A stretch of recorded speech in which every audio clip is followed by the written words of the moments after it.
Thank you all. Public input. Going once, going twice, Sold. sold to nobody. Correspondence again is all related to our specific projects. And we have approval of meeting minutes. I make a motion that we approve the minutes from our regular meeting on September 8, 2020. I'll second that. John Menti seconds. Is there any, I have to abstain. I wasn't there. okay. Okay. So is there anybody who has anything updated or any questions on the minutes that they saw when they were going through them? Nope. All in favor? Aye. Opposed? And David has to abstain, and I think Verna, well, he's not here, so never mind. Okay, so on to our school projects. School is open. Schools are up and running. That is a good thing. And our construction progress and schedule update. So progress and schedule. Ken, you're on.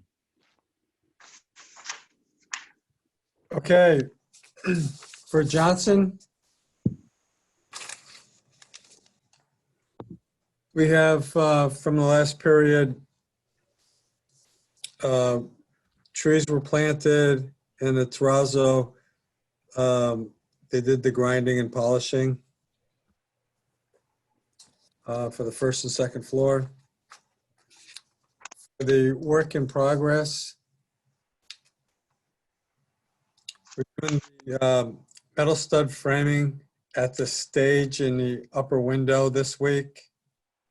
There's site drainage going on behind the gym and along the side there. The hydro seeding has started. They started over at the detention pond yesterday. The timber rail fencing by the service entrance by the loading dock has started. We've started with the punch list.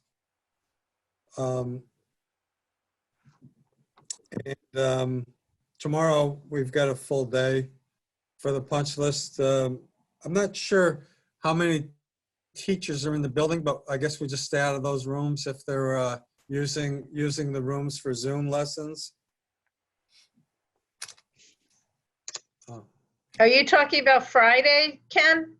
Well, I heard that they come in on Wednesday too. They did. Oh, Wednesdays, yeah. Yeah, some of them come in to work from their classrooms on Wednesday. So is that, is that something you can coordinate like first thing in the morning to find out which rooms you can be in and which rooms? Well, it would be really wonderful if we got a schedule of what rooms they needed so that we could make arrangements for them to get into the rooms to do punch list.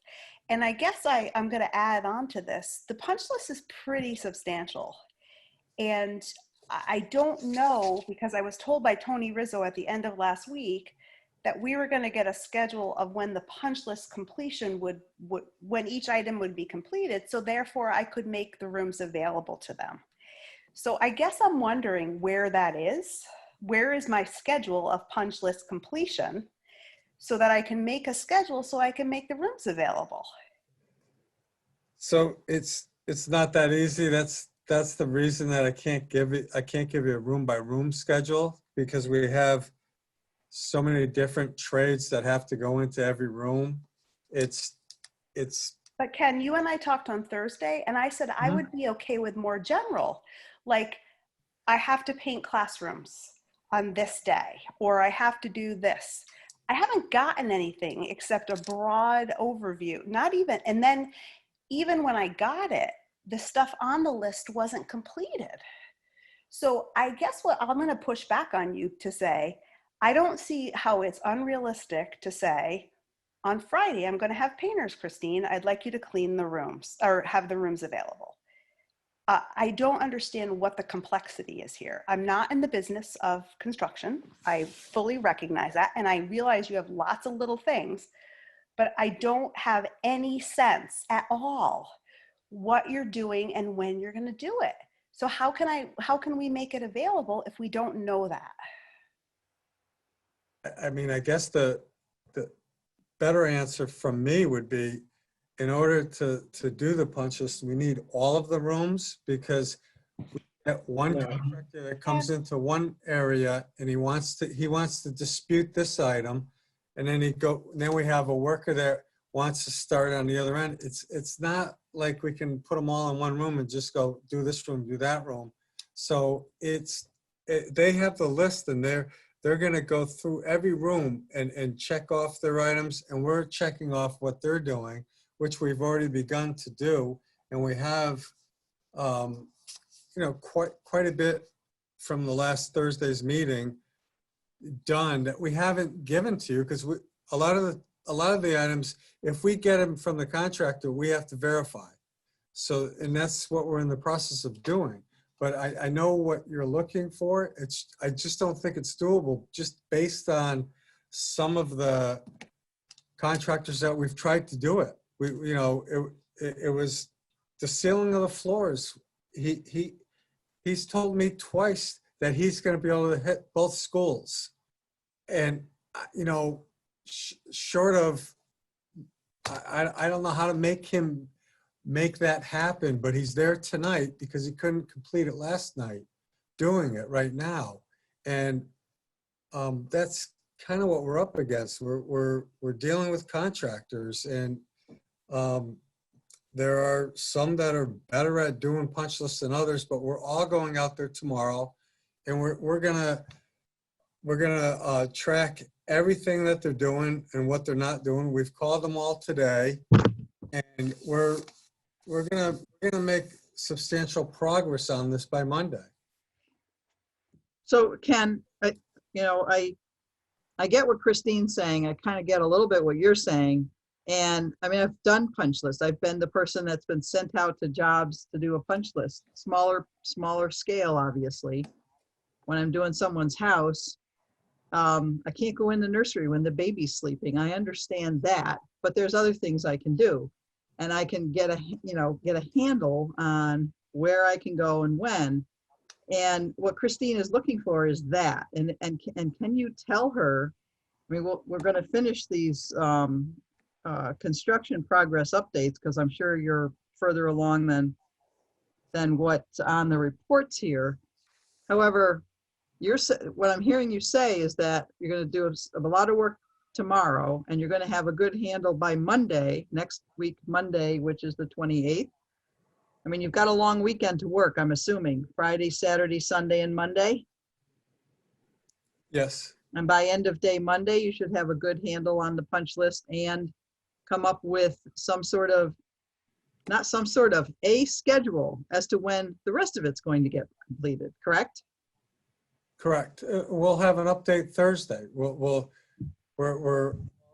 split up and going through portions of the building and checking it off. We were doing that today. And so we will be able to show that, we're gaining on it substantially.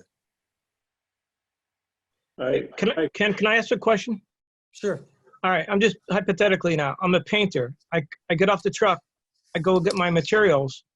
You just let me wander around and just tell me, all right, here, just go and work off this list, or do you give me direction on what rooms you want done? That's what I think that's a little bit of detail I'm missing on. Who's on the site giving them specific instructions? Look, take these 3 classrooms, or maybe ask the administration when they're there, hey, listen, are these 3 rooms open? Good, I want these 3. I mean, is there someone there, or you just let them wander? But it goes a little bit beyond that as well. It's about knowing, to do the punch list, they have to know how many guys are showing up on the job and what the plan is to work through the building. So I would contend that Rizzo has like one job, and that is to schedule subcontractors. So to say that you're not able to corral them at any one time, they know they've got a limited window, Wednesdays, now this long weekend. They must have a plan for how they want to attack the things that have to be done, because they want to get out of here too. So I'm also not believing that you cannot get a general schedule and a target of where they're working in the buildings every day that they're there doing punch list. Which Tony promised me I was going to have. And as the construction manager, you should be doing that. I agree. This has been a problem even weeks ago. We asked the same question, Ken. I mean, I'm gonna go ask you the same questions on the roofing. And I see a schedule that it's completed and they haven't even gone out there yet. Right. So, I'm gonna ask on the doors on both of the buildings, why they're not secure. I can walk around on the weekend and get into either one of the schools, which I didn't do, but I could easily have. Those are the type of things that we've asked for, and we've asked for dates. We've asked many times on these dates. Nancy had sent out an email probably a week ago regarding this. These are critical. We got to have something that we can track. I absolutely agree with Dr. Carver. She's got to have a schedule, a time and a date, and a plan. All right, so I don't think what we're looking for is unreasonable. It's a standard job here. It's difficult with COVID on that, but that means that we're just going to have to do a little more planning. so I think that that's the key, because yes, generally on a project that's not yet occupied, you would be running through punch list Right. and getting it done as quickly as possible, and everybody would be in everybody's way. But the fact that the trades have to work around occupied spaces, COVID or not, I mean, the people are in the schools, so they need to have a very efficient plan of attack. And I think part of the construction manager's job is to assist them in making that plan, and then being aware of where they're going to be so that you can communicate with the owner. Otherwise, this stuff is going to drag on forever. So I could give you a schedule room by room where everybody will be, and I'll give you that, and we'll monitor them. But they're going to be in. Somebody's going to be in every room, and I will be giving you that schedule. That's this. It'll look like the punch list. I'll give you. It's not reasonable to give a schedule to Christine unless she's looked at the list and you two have agreed to the list and the dates that are going to work. That's unreasonable, Ken. But if they're coming after hours, and Okay, that's fine. That's Yes. different. But yeah, Ken, we're not Dr. coming Carver while they're got in the that school. list. We Gotta have it. figured we'd stay out of those rooms. well, but we started this whole conversation saying that you needed to be in the spaces on the Wednesday, and then Friday. Monday is not an issue because there's no school, there's no kids, there's no teachers. So Saturday, Sunday, and Right. Monday is not an issue. But Wednesday and Friday is an issue. And Okay. I just need I need to know where you need to be so I can make arrangements so you can maximize that time. And that's all I'm asking for. No, that's fine. I think we can boil this down pretty simply. On Wednesday, we know who's going to show up to work. We know what work they have on the punch list. So Dr. Carver, what Ken will do is he'll let you know Wednesday who's coming out. He'll let you know what rooms we'd like to get into. And then you'll let us know if there's going to be a teacher or a meeting or something in those rooms that's going to prevent us from getting in those. We'll have to slide that to a Friday or a Monday, whatever date that is. Right. But you have to remember, Jim, tomorrow's the last Wednesday. So I've been saying it every week in the meetings. After tomorrow, next Tuesday, the kids come back full time. So you would have to give it to me tonight for me to have for tomorrow, because tomorrow's Wednesday. Am I wrong? No, you're Correct. right. Tomorrow is Wednesday. Right. So I would have needed that information yesterday to be able to make that arrangement. But nonetheless, I want this to work. I need you to get that punch list done. So if there are things that you know that you're going to need in the morning and somebody touches base with me, I can see if I can make arrangements with teachers. But I need to know. I just can't have it at the last minute. And then the other thing that I want to bring up, can we talk more about the punch list or no? Or want me to wait? Well, so let's do this. So you're saying, so tomorrow is a day, an open day when the punch list can be worked on, and there Right. are some classrooms where teachers are doing classes from, so that needs to get taken in consideration. For Thursday's school, Friday's professional development, correct? Right. So professional development means there's some spaces again that are available and some that aren't. Correct. And right now, in jumping into the punch list, we're looking at, we don't have a copy of the punch list, so we can't really discuss it. What we have in front of us is the reports from Rizzo with updates for both Rockwell and Johnson on construction. So there are areas, obviously, of the school, both schools, that are incomplete construction-wise. So they're really almost not punch list issues yet. I mean, there might be at the end of the punch list or whatever. Yes, we have to finish the gym at Johnson or something like that. So that's, I think, a little different, if I'm understanding correctly, that those larger items like the vestibule at Johnson are kind of not on the punch list because they're still under construction. But I guess I don't understand how something, because I looked at the construction schedule and I sent Ken an email about this. If it says it's 100% complete, to me, that means everything's done. And there are a lot of things that aren't done. So how can you, on the schedule, list it as 100% complete? I'm referring to the other schedule, Nancy. The one we just got tonight. The one that's up on the screen right now that Geraldine's No, hearing, or no? Geraldine, you know what I'm talking about. We got it. The one from Perkins? Yeah, I've Yes. also got it here.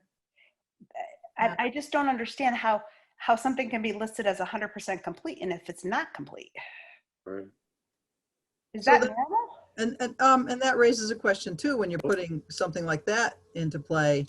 When something's listed as 100% complete by the construction manager, then they're most likely billing it out at 100% complete and taking all the money for it, when maybe you shouldn't because it's not 100% complete. Can somebody clarify? I'm making the working assumption that when something is 100% complete, it is all done, punch list is completed, everything is done. Is that accurate? If I could, we're not to short circuit this. When you have a CPM, a Primavera schedule with 1,000, 10,000 activities, yes, when you get something down to where you're down to punch list, the activity itself is considered 100% complete. You may have an item out at the bottom of the schedule for closeout, or you may even create a punch list item. But what ends up happening, if you artificially hold open an item at, say, 99%, what that does is it will give you an artificial completion date. So you may show, if you showed every item on your schedule and you had 10,000 activities at 99%, because you were looking for a punch list to be complete, you could show a project finishing a year late, and that's an artificial constraint on the schedule. So that has more to do with the mechanics of the schedule. Now, if the schedule doesn't have in it an activity for closeout or punch list, that's an issue. But the idea that items on a schedule with thousands of activities are held back from 100%, you wouldn't have a useful document. You wouldn't have anything it wouldn't be giving you useful information. And it's not an attempt, Nancy, to overbill or overstate something that's completed. It's if you received your TCO, you finished your activity, you have to close an item out just so that you don't artificially inflate your schedule. But there should be activities there for closeout, for if it is a punch list activity, there should be items in there for that. I didn't see that. Did you, Gerald? I And Dr. haven't Carver, even- there might, I'm not telling you there will be. I didn't create the schedule. I'm just explaining to you the mechanics Gotcha. of a large Primavera schedule like that. So, and going back a little bit to what I was saying, in that I think it's kind of a combination in that, and to answer Christine's question, to say that something like, I don't know, just throw in something, the gym floor is 100% done, meaning that the large bulk of it is done, it's finished, it's ready, almost ready to use, but there might be a scratch here and there that is on the punch list that has to go get taken care of. So while on the schedule, it might say 100% done, on the punch list, there might be 2 items on the gym floor that have to go be taken care of by whichever trade has to do that. And so that's kind of what Ken, or what Jim is saying, is that that would be in a different place on the schedule. And closeouts would be more like dealing with making sure commissioning's done and that certain items are up and running and they're ready to be completely turned over to the owner, which is us. Does that make sense? Yeah, except I don't see it on there, but You don't see on this schedule. I don't know if we got this schedule. You might have, but I just got it late. I posted it on the shared drive, but didn't even have a chance to look at it because it came through at 6 o'clock. But for instance, oh, right. I got that too at 6 o'clock. You're right. There Okay. are line items for punch list which go beyond the date that they're showing as 100% on some of these items. So, you know, we'll look at it in more detail. So Christine, are you still, is there a way we can help you understand it? No, I guess if you listen, I started by saying it is not my business. I don't know it. I don't understand it. I just, when I see something as 100% complete, I just interpret it a certain way, which is why I was asking for clarification. Right. Am I reading it right? Mhm. Because I am concerned with the punch list. Mhm. I think that I would be more concerned with the detail that we're getting in terms of progress, and then getting a punch list that actually shows a completion date, not a date of when is all the punch list going to be done, Right. but dates for the targets for either by trade or by room and area. You know, what is the deadline that we're holding them to on the detail of punch list, rather than try to correlate punch list completion with schedule, what the schedule shows as the dates that are complete. So, and Geraldine, are you saying that that's something that needs to be created since it's not anywhere? Well, yes. So one of the things that we had asked for, or when we asked for completion dates for punch list, my assumption, I did not get into the detail, would be that the punch list line items themselves would each be, what we typically see is the architect hands over a punch list and the contractor is keeping their own punch list, and somehow those two spreadsheets are integrated or not, they're held separately, but there ends up at some point being a column added once the contractor is aware of specific deficiencies in the work, where they have the ability to tell us, here's the date that we're targeting for completion. And then you often see another column that says complete, where they write in the real date that it was completed, or, you know, something, some interactive list that they're using to track how punch list line items are addressed. And what we're looking at this point is just a sense, without that addition of the target deadline for completing a line item, it's all just sort of left up in the air, and the owner has no confidence, and not only a way of planning how people use the space, but doesn't really have a confidence in how the contractor is moving through the punch list. So what we're looking for is input from the contractor to say, here's how we're attacking the punch list items. Here's our dates that we're holding our subcontractors to. And then the owner has the ability to evaluate that when and if that date, when that date comes. We're giving them to the October 10th to the punch list. So I saw that, but again, that's a date that's, 3 weeks past, well, more than that, past when the punch lists were, at least the architect's punch list were provided. What we really need to see is some interim dates.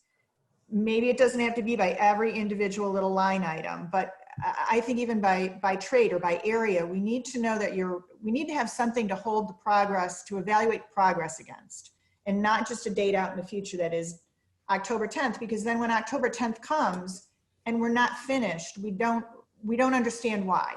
Right. And if I know I keep using this as an example, but it's obviously driving me crazy. So I'm going to use it as an example again.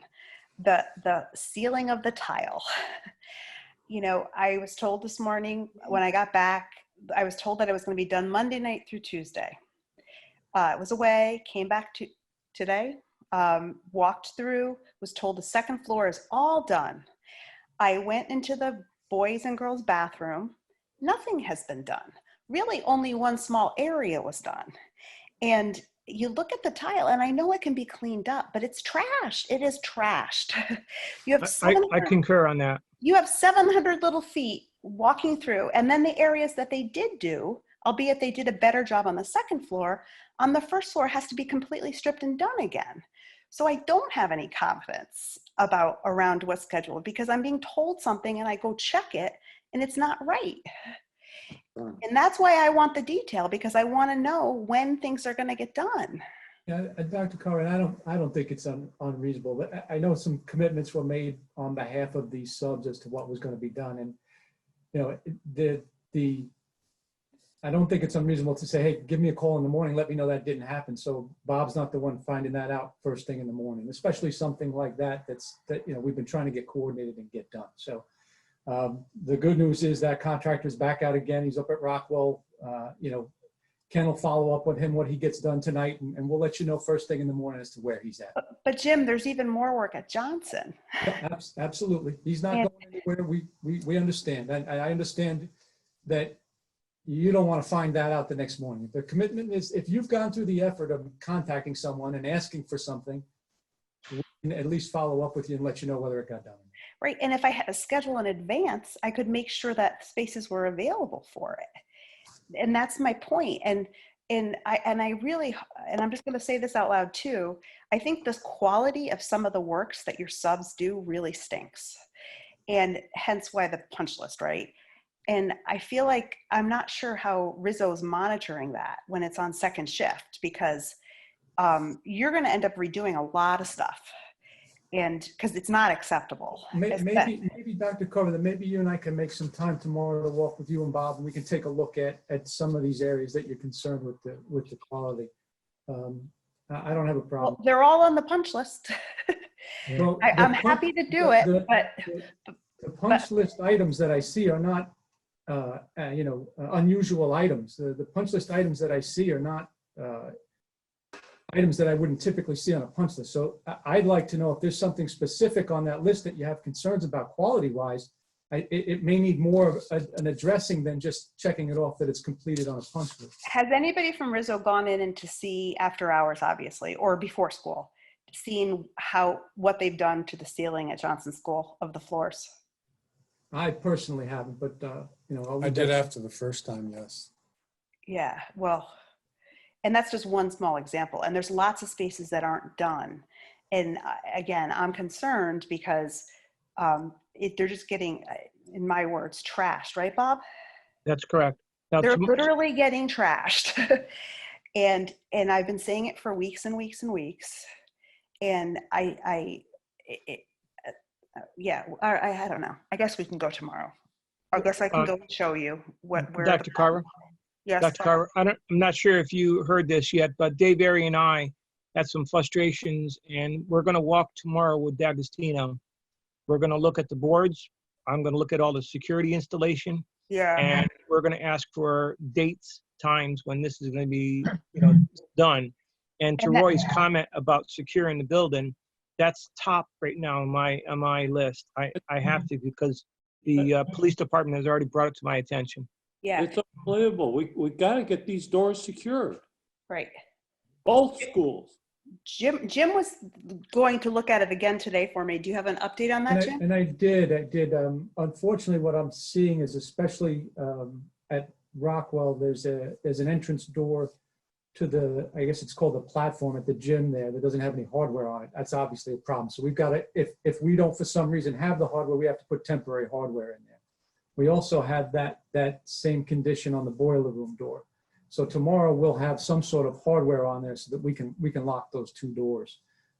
I didn't see all of the doors at Johnson. I know there's some issues as far as the gym space goes, but that's still, that's contained as a construction area. The building itself, the rest of those doors seem to be functioning as they're supposed to. Jim, there's probably a 3 by 3 foot square, and I don't know what it is, in the front of the building on Johnson, whether it's a duct, going to be eventually a duct. You got to put a piece of plywood or something over it.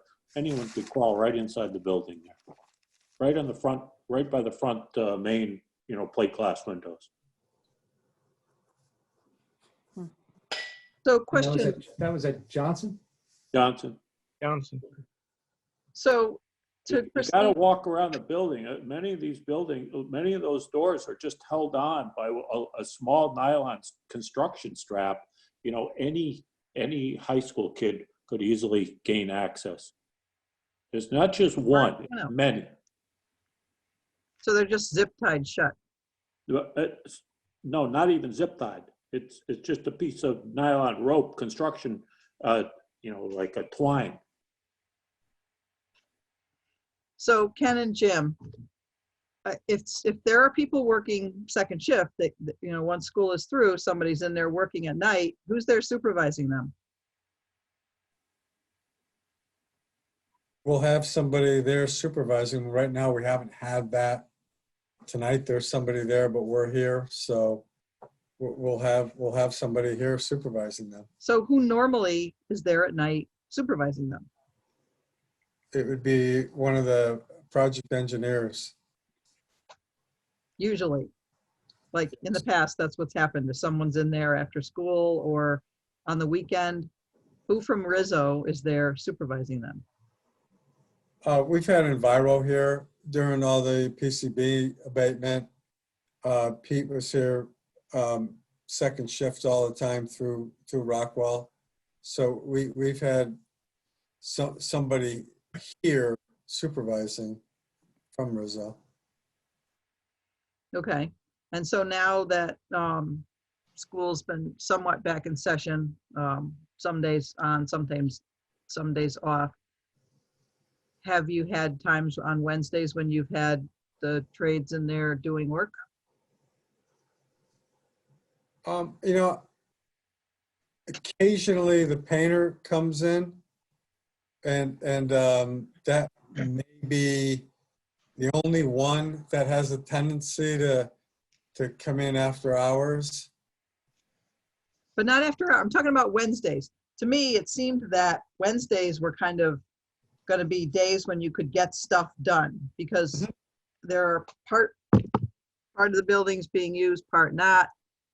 And I don't think that's been happening. And I don't know if you've had people It there. was only last week, and we had everybody go through and provide us with lists of what they were doing and when, and most of the people are coming in tomorrow. So it's basically, they've had a chance to go through and walk the punch list to get their game plan together. And so into the future, then you'll have people there second shift, 3 to 11, something like that. And weekends, or Saturdays? Yes, And there'll be someone from Rizzo there supervising them to make sure the work is done and done properly. yes. Going to hold you to that. Nancy, Bob, this is probably the time to ask this. Is it possible we could have a subcommittee of our committee, all right, to on every, maybe a 2 days a week, go through and take this progress list and punch list and come up with a progress timeline and then report this to the committee? I mean, I volunteer myself and Dave Horvick. Right, Dave? well, I know Dave's done a bunch of walkthroughs with you, Bob, so. Yep, I will gladly make the time for you, Bob. And then possibly Roy, if you can maybe help out with some of the exterior. Yes, And- I'd be pleased to do that. And we So- actually have a set schedule where we go through and we'll take pieces of this list and really dissect it. So Bob, would you do that like after work, sort of 3:30, 4 o'clock, something like that, when people could make it, or first thing in the morning, or? I would yield to my members. Okay, I'm flexible. okay. That sounds like a great idea. I think you could keep tabs on the punch list, and then and so as I said before, we do have the punch list, but we also have some kind of major construction stuff that's still happening, I'm understanding, which Well, I don't maybe know. with this group, we can separate some of this. Right, because I don't know if, as I said, since I haven't seen the punch list, I don't know if those items are on the punch list or whether they're kind of still in that sort of phase of they're only a certain percent complete, and so they won't get punch listed until they're more complete. So I think that's a great idea, and you guys could, not just reporting back to the committee, but I think you ought to make available your information to the OAC meetings too. Great. So those can be addressed. You know, it's my feeling, and I know I've said this before, I'm going to say it again, that as a committee, as the Public Site and Building Commission, we shouldn't be micromanaging the job. We shouldn't have to. Yet, here we are. We have to. But So, a superintendent of schools shouldn't be looking No. at tile. no, you're right. You're right. Very, very, very true. So I'd appreciate that. If you could do that, and twice a week, I think, is if you space it out like Tuesday, Friday or something. But whatever you get goes to the weekly OAC meeting. So things that are, you know, supposedly being done, but then you're noticing they're not getting tackled, that can be brought up so that they can be put into Rizzo's schedule. Do we, Nancy, Yeah, I know we're harping on the punch list, but this is really important to us because we take a lot of pride in the final product. And so we firmly understand that the construction nuts and bolts has to be finished up correctly. yeah. But to us, what the public is going to see has to look like a beautiful finished product. And if you happen to have gone into Rockwell, just even see the way the hallway and foyer floors were done by our guys over the weekend, they sparkle. The finishing touches are really going to be how we put our best foot forward to the public when we do start to have them in our buildings. and our teachers are in those buildings and they see it. They see a really horrible ceiling job that literally makes it look horrible. And it doesn't look well. And they shouldn't have to, we should be able to say, oh, they're going to take care of it on this day. And then it gets done, and it gets done well. And I think to Terry's point, it is true. I know the bigger construction part is things that we have to work through, but when it doesn't reflect well. I'm not discounting that the punch list items need to get done, but what I'm saying is, and I don't want to say that separate, but there's major construction stuff that also needs to get done. Correct. And that needs to be part of a schedule that's figured out too. It's like, when are those major construction things going to be completed? What's the schedule for those? We need to look at some of the phasing of that, et cetera. And I think that we have to take that into consideration. And what I'm saying is that the punch list, obviously, yes, those need to be totally ongoing and getting finished, because some of the punch list items are going to create a problem, like you're talking about sealing putting a sealant on the tile floors. At some point, you're going to be sealing crap into the tile floors, and we don't want that. Nancy, the other thing is, before we get off this, I did just touch base with both principals. So the way their buildings are available tomorrow differs. At Rockwell, the principal said about 75% of the teachers come in, but that they wrap up around noon to 1 o'clock. And so that it pretty much empties out by, say, 1 o'clock if they really want to be able to have better access to the rooms. And at Johnson, the principal said about a third of her staff come in. So they probably will find all day more rooms available. But the ones that come in really come in and stay. They don't really get out of there till about 3. So if they're trying to judge when to best find availability of the spaces.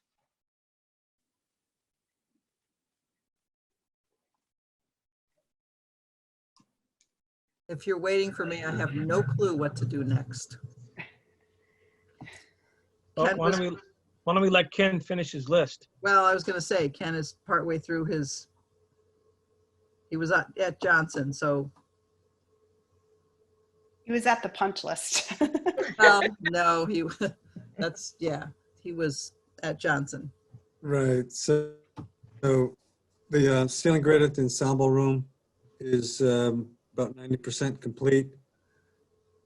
The ceiling grid in the music room, 70% complete.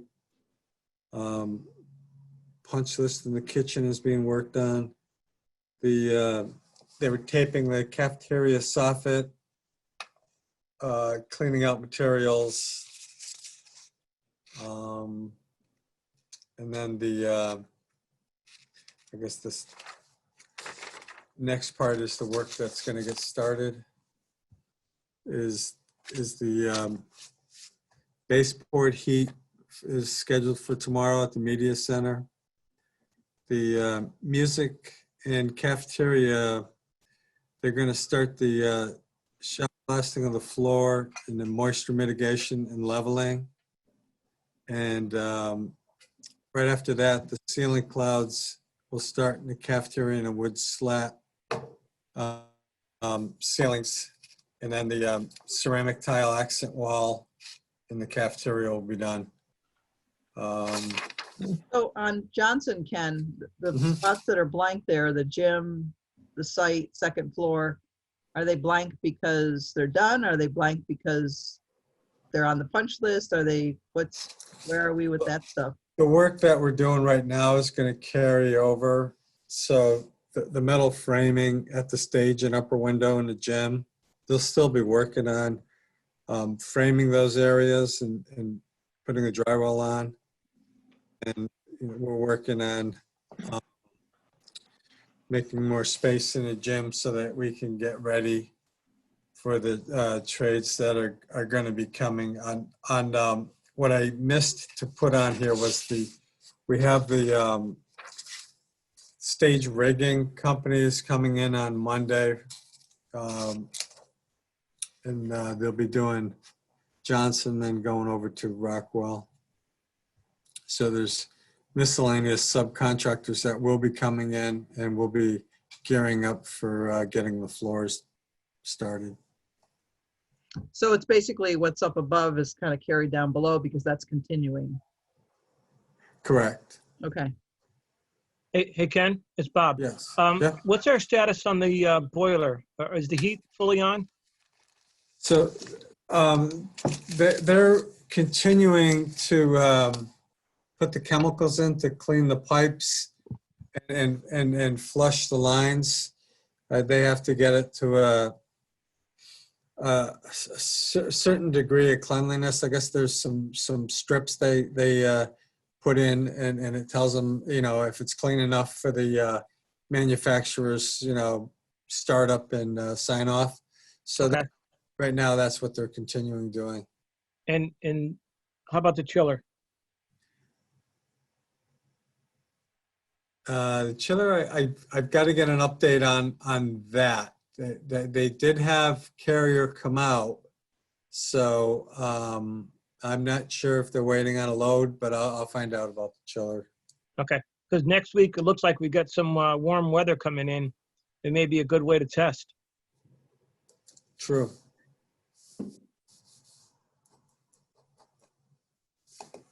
And Okay. and one other thing too, I still would like control. I'd like to be able to look at the controls. Okay, I'll find out from ESC about the controls.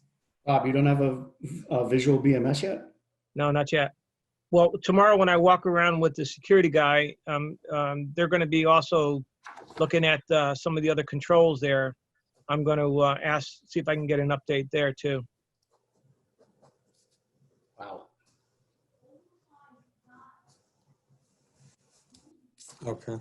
So is there anything more on Johnson? Any questions for Ken? Yeah, I got one. The light poles on the whole Johnson site were installed without leveling nuts. So if you look at them, many of them are skewed left and right and what have you, and they're not plumb.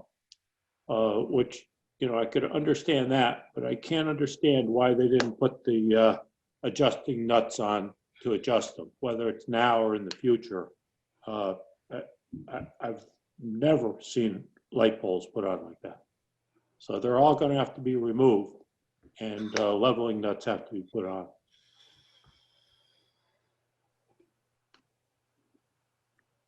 I will talk to Ferguson about doing that. Yeah, you know, Rockwell, they're all on, but there isn't a single one that they bolted them direct to the ballards. And that's just, I've never seen anything like that, and it's totally unacceptable.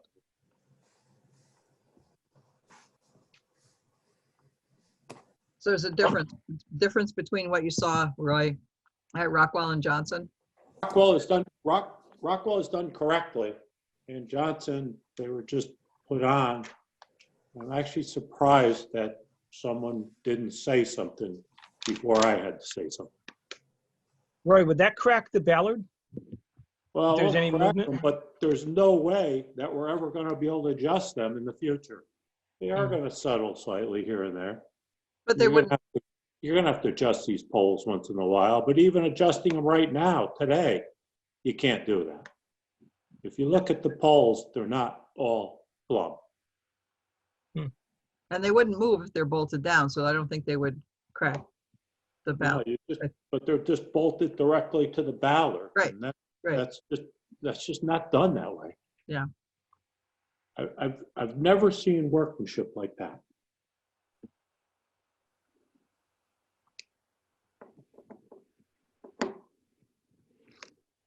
Anything else on Johnson? Where are we with the whole vestibule thing, or is that going to be discussed separately?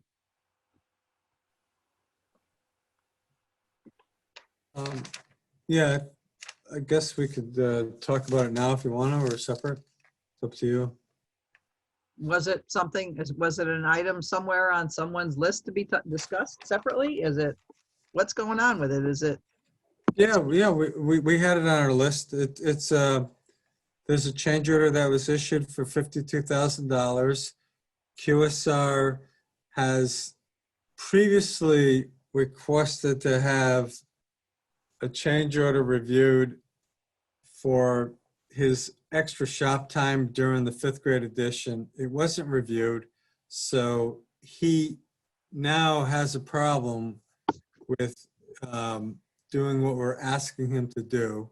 So we're looking to see about if we can find somebody else to do the work. We've got somebody giving us a proposal that we'll be sending along to you, and then seeing if we can proceed with another subcontractor. is that doable? We've sent out the 3-day notice to cure a little while ago. And when he stopped performing some work, we had things in the way that we had some things that we had to get done that he wasn't doing. So it's within the contract. Let me back up and fill in a little bit more detail. So the change order that Ken referred to having to do with the steel installation at the addition at Johnson, we talked about it at a building committee meeting, but they presented their request like 8 months after the work was done. So there was no way to include it in as a reimbursable change order through the state grant. It's not that we rejected the work itself, just rejected the ability to pay for it from the owner's side, which did not preclude the construction manager from taking care of it. Apparently, no discussion was had with QSR. So when this other work came up on the vestibule, they're really balking at moving off of any negotiating position. They did submit a change order that totaled about $54,000 to make adjustments to the steel structure for the vestibule The reason we're making those changes is because of the discovery when they demoed the exterior wall of the existing vestibule and found that the roof was held up by that this was structural. So we had no way to hold up the roof and build off of that with the new vestibule. The $54,000 seemed extremely excessive. We sent that description of work to Perkins Eastman, who sent it to their structural engineer, who came back and said it is excessive. And Joe, I'd like you to jump in with your description of it's just a couple of new steel columns and some regalvanizing. But at the end of the day, we presented back to Rizzo to present to the subcontractor a construction change directive that directed them to proceed with the work. We rushed it through. We got it signed by Matt. We got, it's an official contract document, but that construction change directive was not presented to the subcontractor by Rizzo because they wanted, my understanding, to negotiate further about Well, how to deal with the work. If I could, Geraldine, it was for our signature. There's 3 signature blocks, and Rizzo would have had to sign a lump sum change amount of $5,000 to our GMP. We did not ask for that. We asked for a CCD so that we could complete the work. We didn't realize there was going to be a dollar value attached to it. Contractually, that's irrelevant. The contractor does not have to sign the CCD for it to be valid, but that's sort of a separate, I think that's a separate issue. And Geraldine, so we can try to solve this problem. We did get additional pricing from another contractor. He came in at about $55,000. Now, that's not apples to apples because there's some erection time for QSR that they owe per contract. And it's not just simply that there was a load-bearing wall that was removed. You're actually literally cutting 2 22-inch deep pieces of tube steel and then reconnecting them in the field with new columns. So it's not a simple item because the work's already out in the field. So even to bring a sub in to have them look at it, it's an expensive endeavor. So what we've been trying to do is find a way to bring this guy to the table so that we can move on and get this work installed, because at the end of the day, whoever responsible for this, that is the cheapest way to solve this problem. Absolutely, absolutely. Sticking with the same contractor, trying to change contractors, even though there's a contractual way to do that with the 3-day notice and the non-performance, it affects other parts of this project in terms of the funding and progress. So I am absolutely in agreement with trying to work with the current subcontractor. The question really, I guess at this point is, are we going to move? Are we going to move towards that? Are we moving towards that? And what do we need to do to move towards that? Because the vestibule needs to be completed. It's another one of those. It's become another one of those priority items because we're using the 5th grade addition door, and now that's gone on for so long that the school is asking us to install a phone and data and the ability for somebody to sit at that door. So it's kind of. And I can understand that, but let's not all forget how we got here. When VTC stopped being a going concern in Connecticut, it took months to get an answer on what we were going to do with that entrance, not weeks, months. So we're sitting here now saying, yes, these are all problems. If we had had this information and we had QSR in the throes of this wouldn't have been an issue because these things don't come up till the end of the process. So yes, I agree. We're trying to solve this as well. Believe me, we want to get this thing built as quickly as possible. My concern is that by bringing in this other sub, getting this price of $55,000 from him doesn't solve all of the other problems we have with QSR. If I'm able to bring QSR to the table to say there can be discussion about, and listen, you can say whatever you want. He was wronged on that addition. He spent money to minimize the impact of that delay to that addition. Otherwise, it would have been further out than it was.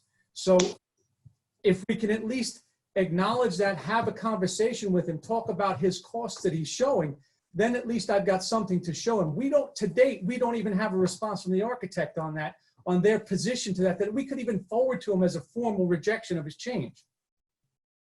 Jim, we asked months ago for your response to that. We gave that with the change, Joe. His timeline checks out. I don't have that, Jim. Okay, so this is obviously another thing that you guys got to hash out, not in our meeting. I was Very just good. curious as you, are going through your report and saying different areas are done and this area is not done, et cetera, et cetera. I don't see the vestibule on there anywhere. That was just something that I was curious about how we were moving with that, especially given the amount of the change order that was originally proposed. So if you've got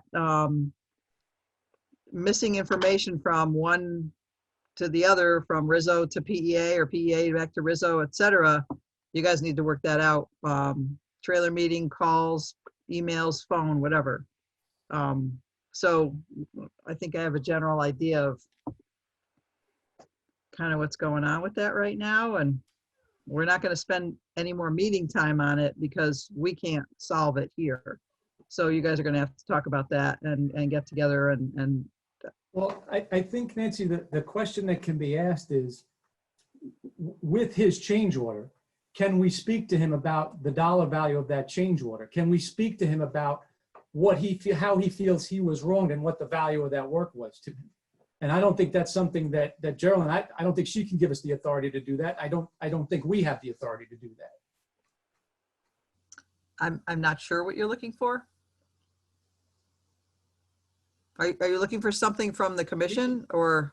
I am. I guess what and again, I'm more of throwing ideas out there to see what's the most economical way to solve this.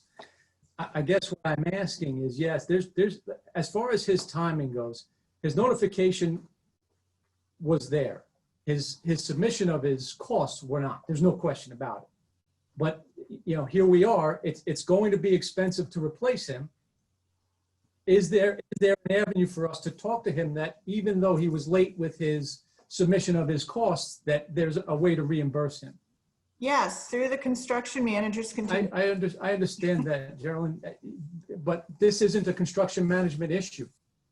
Scheduling, yeah, essentially it is because if they had gotten that invoice in or that change order in Okay, time to be reviewed within 6 months. Okay. Okay, moving on. Are we gonna look at Rockwell? Did we do that yet? And I'm forgetting where we are. We have not. Rockwell.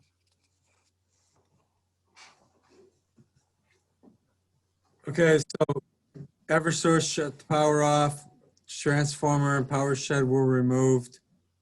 We did install the flagpoles, and this was for both sites, and the bollards were installed.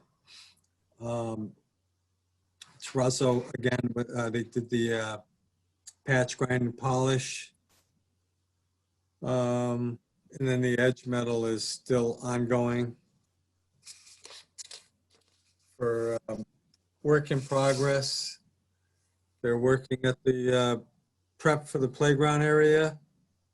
There's punch list work going on, and ceiling grid in the music special ed area. The roof edge metal is a little bit more than 25%. The kitchen list, they're coming out tomorrow. The metal studs and drywall for soffits in the cafeteria are 70%.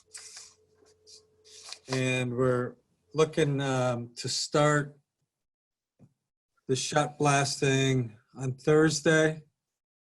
I guess that should, yeah, Thursday the 24th. Yes. And so that we'll be doing the shot blasting and leveling and VCT so that we can start setting the casework in those areas and finishing off those areas.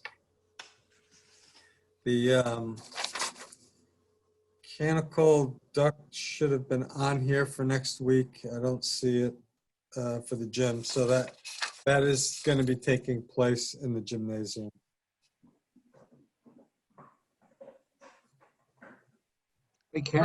Isn't that the last line item, the gym platform duct install? Oh, okay. Yeah. You know, yeah, they were going to be starting on Wednesday. So Okay. yeah, kept thinking that I should have had it on here. So, no, you're right. So you got that. Yeah. Okay, good.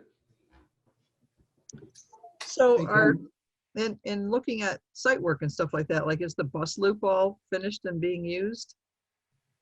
Yeah, the parents are using it as a drop off and pick up. And what about the buses? Where do they go? They go in the front of the school, Nance, because the parent drop off is very substantial. There's a lot of people, and there's actually more room because of COVID, and there's more room in the bus loop to drop off cars. So we made the switch internally. Okay, so eventually, hopefully it'll be the way it was designed to be. We hope, yeah. I honestly don't see any with COVID, because when we go back full, the traffic's just going to be worse. Yeah. So Okay. it likely won't be for a while. But now, they still have to put one more, they have to put the top coat on that back bus loop at Rockwell, correct? I thought they did, right? Tim? Just the first 30 feet from the road. Yeah. Oh, okay. A little more Yeah, than 30. I drove by there quick tonight and I still saw it, but, okay, good. There's there's landscaping to do, right, Jim? Or Ken? But Yes. There's also, I asked, the bus company raised a concern with the part that is actually the exit onto Whittlesey. So they were trying to get a bus up there to a couple of buses to try it in and out. There was so much activity in the middle of the day. I think they were going to send buses back after the runs this afternoon. So I haven't heard that yet, but I'll have that information for Thursday's meeting. They want to make sure they can both come in and out at the same time, and they want to make sure that they can make a right out of that driveway without crossing over oncoming traffic. and maybe Ken, you already gave this update. Where's the back vestibule, the vestibule by the bus loop? When is that going to be done at Rockwell? So that's part of a QSR issue that we're trying to work out. We've been trying for a little while now to get them to do that. So if they don't work out, that's going to be one of the items that we get somebody else to do. What's a So- QSR? That's the company. So if that company Oh, is now holding against you, I guess, and they're not doing the work that they're supposed to do by contract because of a previous issue, is that what's going on? In a nutshell, Nancy, yes. Ugh. So there's fucking construction managers, you should fix it. I don't know if you heard that or not, but sorry. I did not, I'm sorry. Didn't mean for you to hear it because I was saying things I shouldn't say. So how can, like, so this is a company that has a whole bunch more work to do, and because of something that happened previously, which you guys got to figure out, they're holding off on other work that needs to get done? And that's why they've been sent a 3-day notice, and we've gotten pricing from other steel fabricators to come and finish their work. Problem is, that's impacting the entire project, the time frame, Big time. Time frame. I don't know, somewhere decisions have to be made. Sounds like. Yes, they do. What's the dollar amount that they're looking for? It's about $35,000 on that addition. On which edition? at Johnson? Their additional shop time for the addition on Johnson. For the vestibule or for the addition? No, that has to do with what they needed to do to make up the time lost because of the problem with the documents. Hey, Nancy, if I could just throw something out. Sure.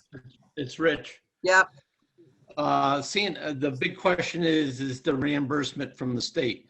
Why don't Ken was asking, or Jim was asking you for some direction.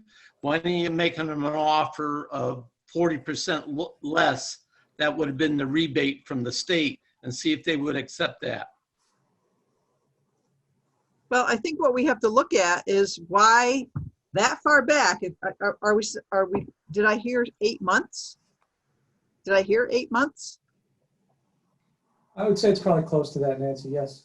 Okay, so why 8 months ago wasn't this brought to our attention? They didn't submit their cost until then, Nancy. We brought up that there was a delay, there was an impact. That was in our August schedule update, August of last year. The subcontractor didn't submit his costs until, I'm going from memory, probably sometime until February or April. Yeah, it was like February.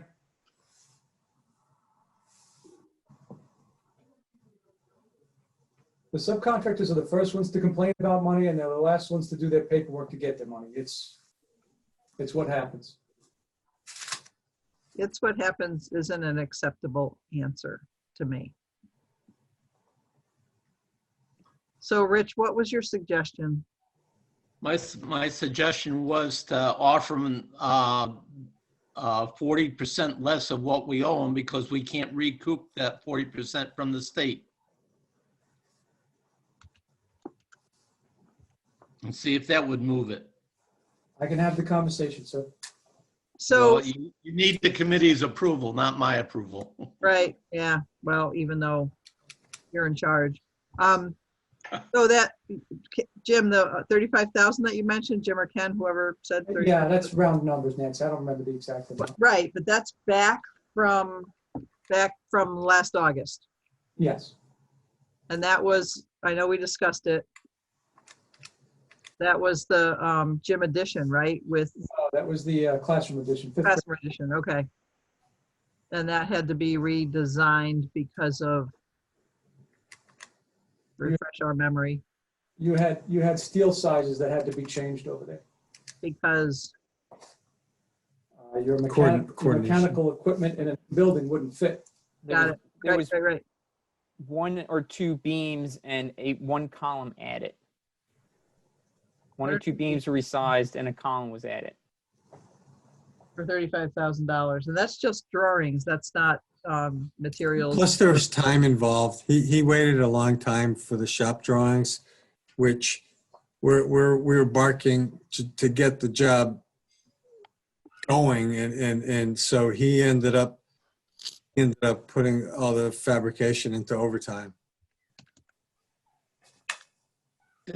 And Nancy, I mean, can you through Ken or Jim just, ask the guy if he'll take $10,000 less and move on?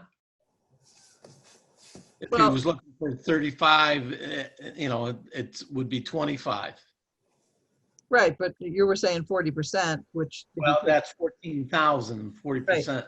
So it means we give them 20, we offer them 21,000. Well, I rounded it up to 25. Whatever you want to do. Whatever I want to do. I don't know, Well, because I don't know I what just it's want worth. the project to move forward. I understand that. And First thing you have to do is find out if he's even interested. If he's not interested, then that's a whole Well- different ballgame. and what's going on with them? Like you're saying that you're waiting to get them to get in to do the work, but you're also waiting for more than that from them, I believe. You're waiting for that vestibule issue also, and that also, right, Geraldine, is beyond the 6 months and we won't get reimbursement, so. No, the vestibule issue is still live. That came up probably in June. Okay, So that's not past due, but it is another $54,000 proposal. right. And again, Which then would have to be reviewed or it's already been reviewed by the structural engineer and the architect, but would also need to be negotiated because of the opinion of the professionals that the cost is excessive. So, but the only way to get to that, I understand, is to resolve their issue with, the classroom edition. right. So they're kind of on strike. Kind of.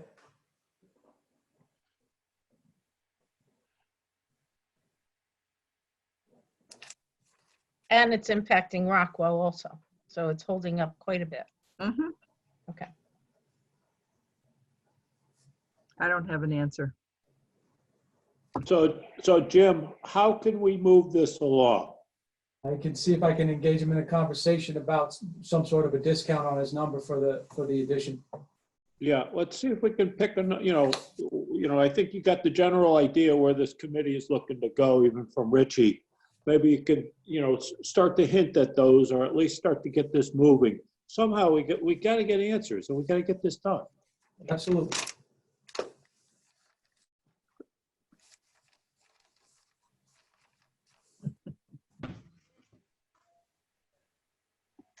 Nance, Yes. I got a question for Ken. In Rockwell, in the kindergarten room, what was the status, if I apologize if I missed it, of the columns that were added for structural stability to the I-beam? Are they done, or is that still pending? Pending. This is something that we'd have to have QSR make, and we were actually going to take the possible new contractor in there and just have him measure them up, just because we knew that we've got to get some of this stuff wrapped up. Couldn't somebody like a Barzetti or Jim's Welding in Danbury manufacture it? Yeah, for those two columns, I think we can, even the person that we had come in to give us a price on the other one can do those pretty quickly. So I spoke to Ken about that today. We'll get some pricing from him, and as long as it's reasonable, we'll move forward with it. And if you do something like that, do we get reimbursement? Or is that like Yeah. off the table because we went with someone else? Correct. Oh, well, I mean, it's a critical player, and I'm just going to say a lot of times it comes down to making a business decision, getting Right. it done, and Yeah. moving forward. So Okay, hey, before I Jim, go as bang far my as head against the wall. if we do use them, are they the type of sub, are they going to hold us hostage again? I mean, if we release this and get this moving, is this something that they can get done in a timely manner? In my experience with them, limited to this job and one other, their behavior now is a little bit strange. Not to get into the weeds, but they lost a project manager, and they some of the business decisions they're making right now don't make a lot of sense. So ordinarily, I would say to you that this is a problem that would have been resolved in a week. It's a conversation. You sit down, you work things out. I'm a little concerned with their behavior, but I will go back to them, have the conversation, and we have, other than the vestibule, we have no change orders pending with them. Right. But I'm reluctant to make a switch, if we don't have to, obviously I'd like to go through every possible hurdle we can with them before we make the switch, because I don't think making a switch is going to be beneficial to the project. Agreed.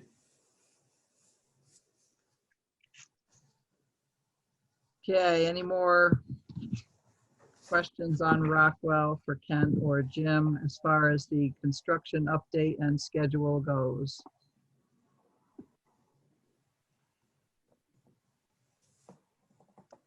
Okay, Nancy? yeah, I tuned in late. Was there, we're not hearing you, Rich. You're kind of cutting in and out. Rich, you're cutting in and out. So, Rich, we're not hearing you at all. how about now? Yep.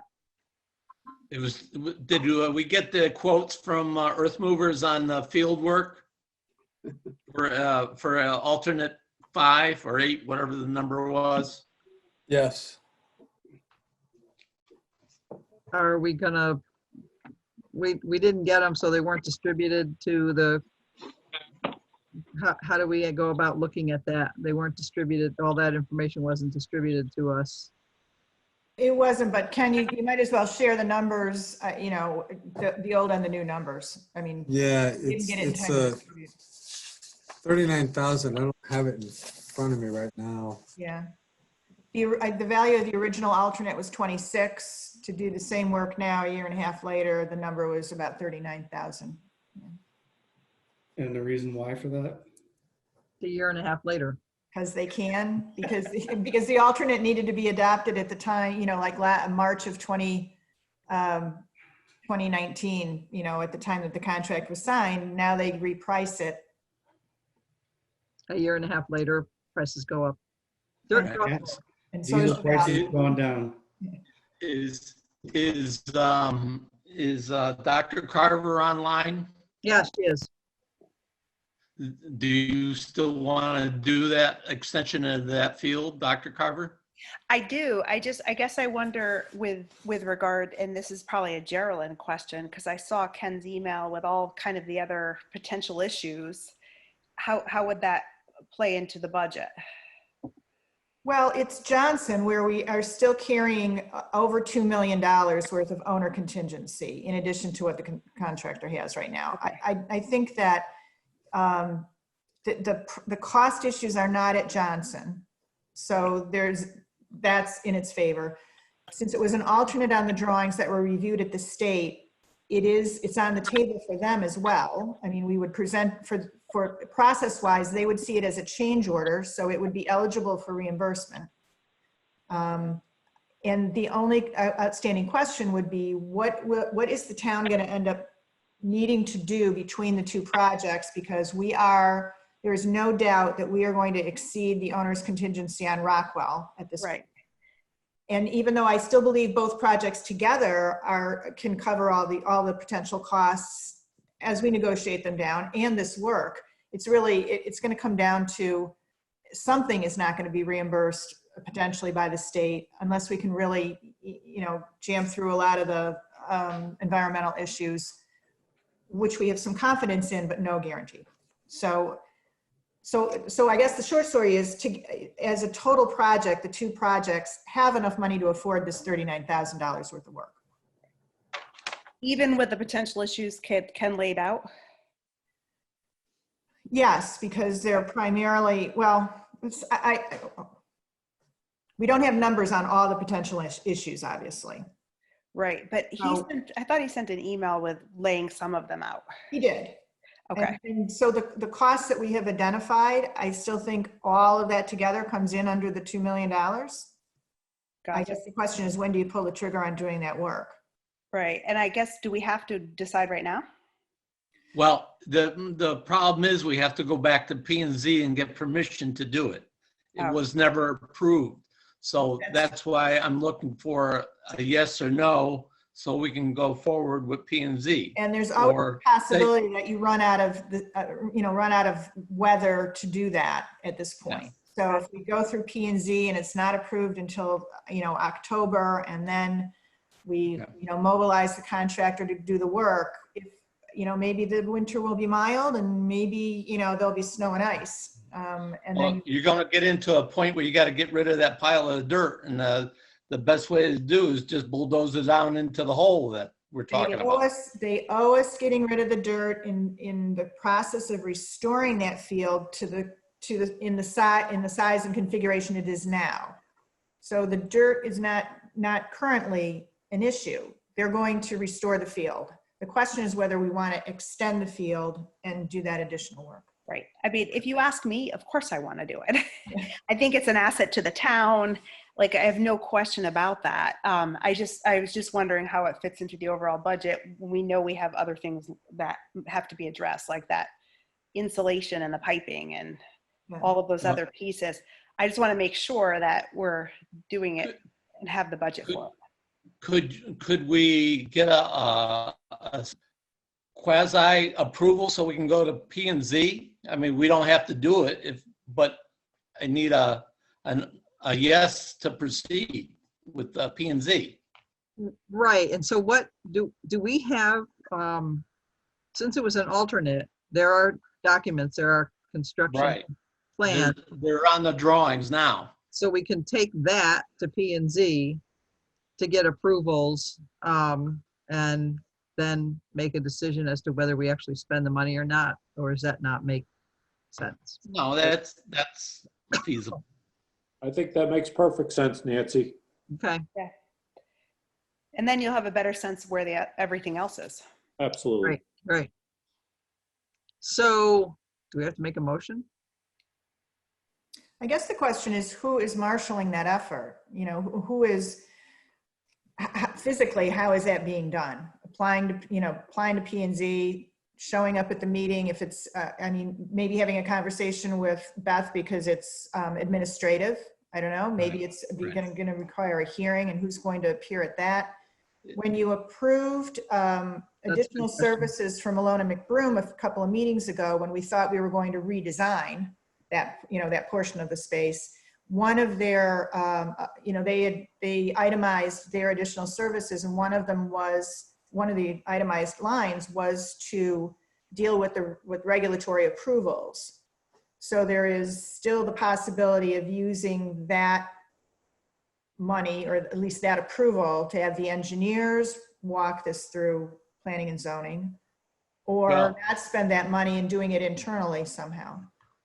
If I may, with the commission's approval, let me talk to Beth and see how she wants to run it and what drawings and what information she needs to get it approved. There should be stuff that was originally provided to the town there. Yes, That's correct. Hey, Rich, Yeah. it might be worthwhile to have Malone McBroom just do that presentation. It was part of the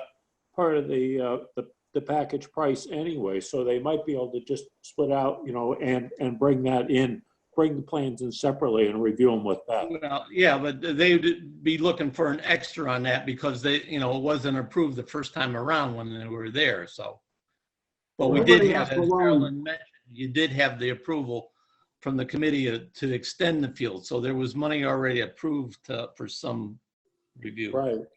Let me find out what's involved. okay, And I'll get back to you. all right.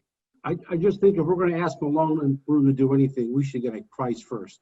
We have That's what that. I'm You already saying. have one. Yeah, From them? Yeah. Yes. And Yeah, we that have- still we have holds that. it?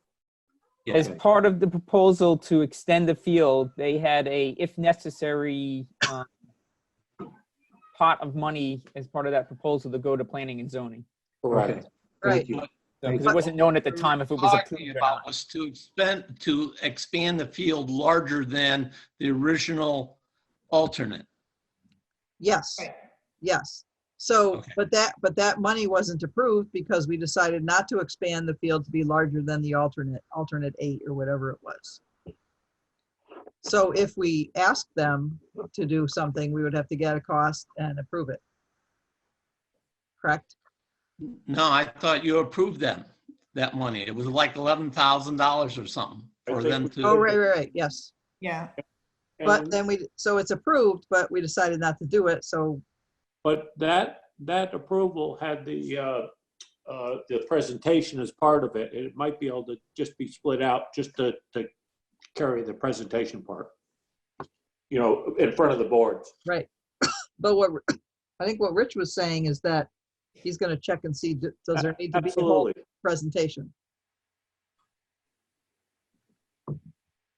When I spoke to Beth months ago, she was just going to try to do it administratively because it was already looked at in the beginning, so.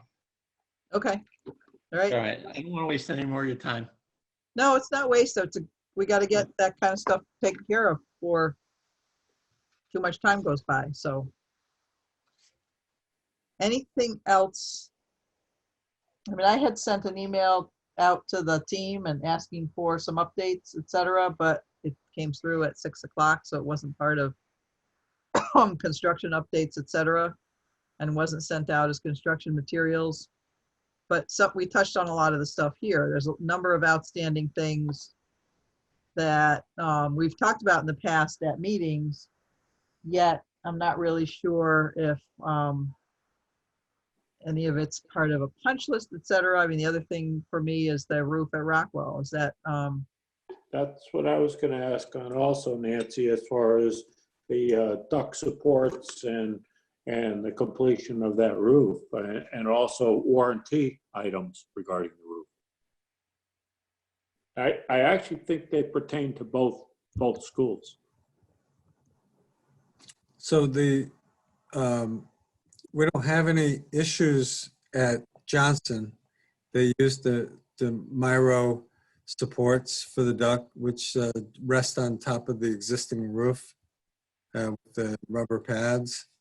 And that's the same supports that we now want to change over at Rockwell. So we're using all the same supports and we're not relying on any kind of sealant for penetrations to the top of curbs that potentially could leak in the future. So we're looking at basically changing the supports. So tell me one thing, what do the plans show? I mean, how is this going to be approached? Was this a roofer's problem, or is this a problem with the plans, or where is this going? So where we're at with that is the plans do show a duct support that was used on the upper roof of Rockwell only.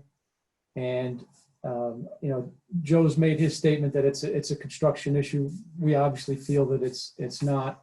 We do have two avenues to go with those. One avenue was a proposal from the two trades, being the mechanical trade and the roofing trade, to rework what is installed there to make it watertight.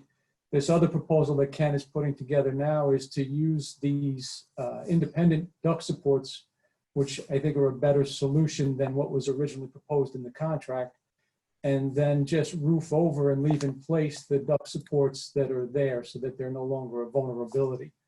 The other issue that's alive on the roof is, and it does affect both jobs, is the insulation of the duct work itself.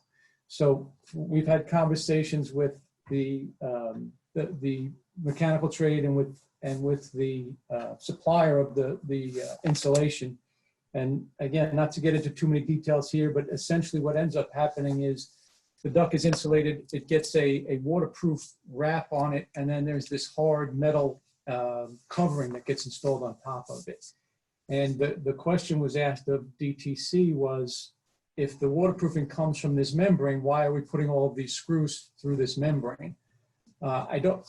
Unless Ken's gotten something in the last few hours, I don't think we've gotten an answer from DTC on that, as far as, that this is the system they want to use, and they understand that they're putting holes in the system, but this is what they want to do there. That does affect both schools, though. And what we don't want to do is start putting that insulation on at Johnson and then have an issue if we're going to have to change something. We would much rather do it, before the work gets installed. So it is time sensitive. We want to get this ductwork insulated for the winter.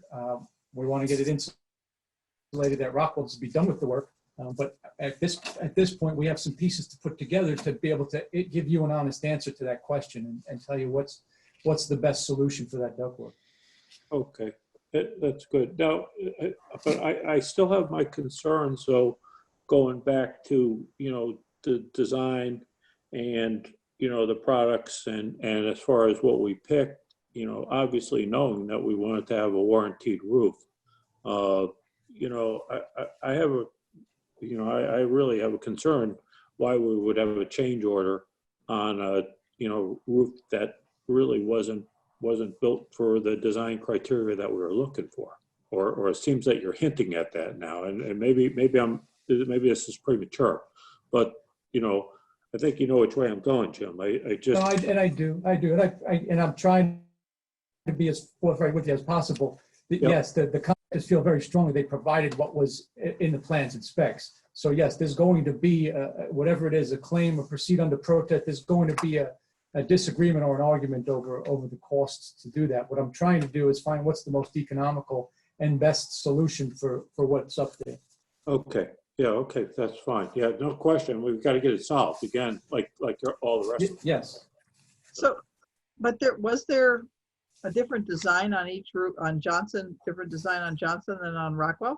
No, what it is, Nancy, is there's a duct support detail that was supposed to be universal. There was an acceptable alternate submitted for these independent duct supports, which is a cleaner design because there's no penetration of the roof. Right. So that was used for the lower portion of Rockwell, and I say that, I'm sorry, the independent support is what used on the lower portion of the Rockwell roof, and it's what's used at the Johnson roof. It's the same contractor at both, same mechanical contractor at both schools, but we have this upper portion of Rockwell where these where the duct supports themselves as they were drawn were installed. And that's where, that's where the disagreement comes in as to whether or not what was installed was per the contract. Okay. Okay. David, did you have a question? Yeah, so it was towards with Joe. Like, have you come up with any ideas? Or I know we walked through this before and we've been down this road. Yeah, well, I looked at the documents again. Our drawings show something going over the blocking. The mechanical drawing shows something, roofing going over the blocking. And the roofing submittal shows roofing going over the blocking as well. Okay. And I would just disagree with what's shown on the contract drawing, Joe, and I understand your position, and I'm not looking to argue it with you here. I'm just telling you there's going to be another side of that, and that's why this will be disputed.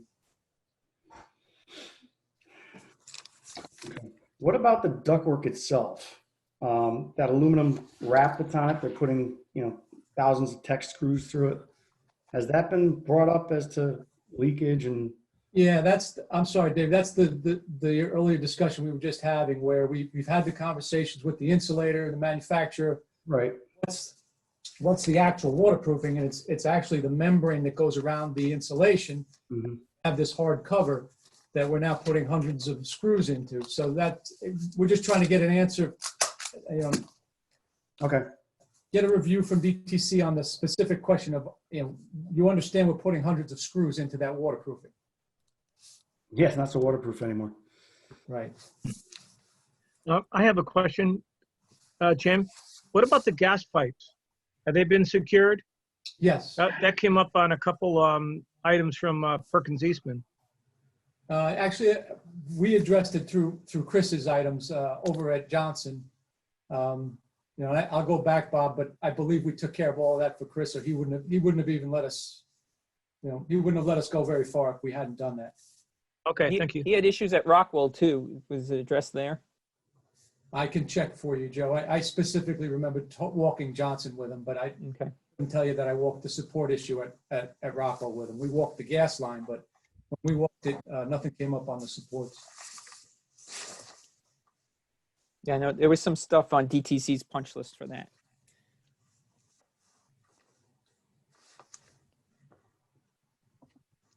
Anything else? Yes, I got a question. Joe Collada, did you hear anything from Malone about the retaining wall at Johnson at the field? Yes, we issued a sketch to Rizzo for pricing. Okay. Rizzo came back with a number of questions that would require a lot more design work from Malone and McBroom in order to get that pricing. So we'd have to have an additional service to get Malone and McBroom to actually design the wall. They did just a sketch to show that you could get to a 4-to-1 slope versus the 2-to-1 slope. So if that would, it's possible we could have something number-wise by the next meeting, hopefully. from Malone and McBroom. Yeah. Oh, And definitely. Rizzo and everybody Yeah, else. I think involved. definitely from. I could get a proposal from them for that. Beautiful. Okay. So, Well, John, let's make sure we're talking the same thing. Right. What you're looking for is a proposal for the work. What Joe's talking about is a proposal for the design work to be able to give to us so that we can get a proposal for the work. Right. So John, do you understand that there needs to Oh, be yeah, design yeah, done yeah. first? Yeah. Okay. Because basically all they showed is the extent of the wall and what the wall would do to the grading. But they had to design the whole footing, the rebar, the height of the wall, all that needs to be designed and engineered. Okay, so we're going to get that price first. Yeah. All right. Okay. We're good. Okay. Anybody else? Moving right along, FF&E, technology and playgrounds. Yep, so FF&E, we're in pretty good shape with deliveries and installation. We had punch list visit by the Perkins Eastman interior designer, and then we've been compiling information from teachers and staff as to what's not working or what might have been missed on the punch list for damaged pieces. So we have, a number of things that have minor damage that we have to address. We have some shelving units that came in the wrong size that are being replaced. Everything's sort of in process, adding file drawers, making sure the shelving is all attached to the walls. So we're working through furniture punch list. One interesting thing that came up is that all of the classroom flags at Rockwell were delivered as Swedish flags and not American flags.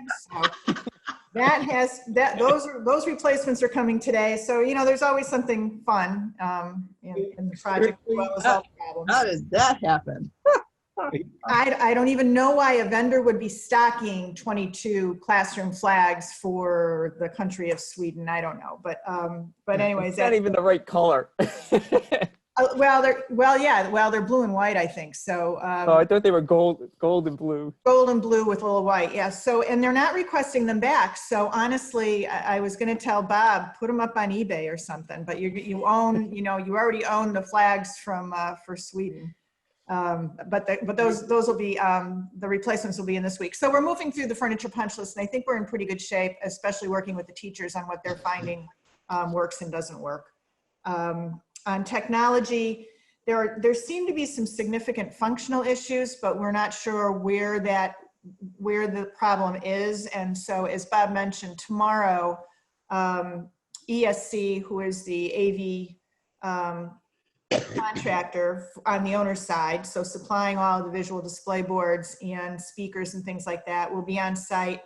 D'Agostino will be on site to punch list, and we again have a list from teachers of which screens don't seem to be functioning properly. Some of them lag, some of them have speaker problems, and the plan is tomorrow to work through those classrooms and try and identify what the real issue is and how to resolve some of those issues. And as Bob mentioned, they're also a separate owner vendor, also ESC, but a separate division, installed all the security, or is currently installing security components, and D'Agostino will be punch listing that and looking at those issues as well tomorrow. Playgrounds, the playground equipment vendor has been issued their purchase orders and have signed agreements. We have not yet, but we'll be setting up a coordination meeting potentially for next week so that we can get the playground folks together with the site work contractor and everyone else to make sure we have the right sequence of installation, because the playground vendor installs the footings, the site work contractor does the drainage, then the playground equipment goes in, then the mulch goes down. So there's scheduling issues we're going to work through. That is potentially scheduled to come together third week of October or so. So we're working through that schedule. And I think that's pretty much it on those vendors, unless anybody has a question. All right, then we will review budget. Let's see.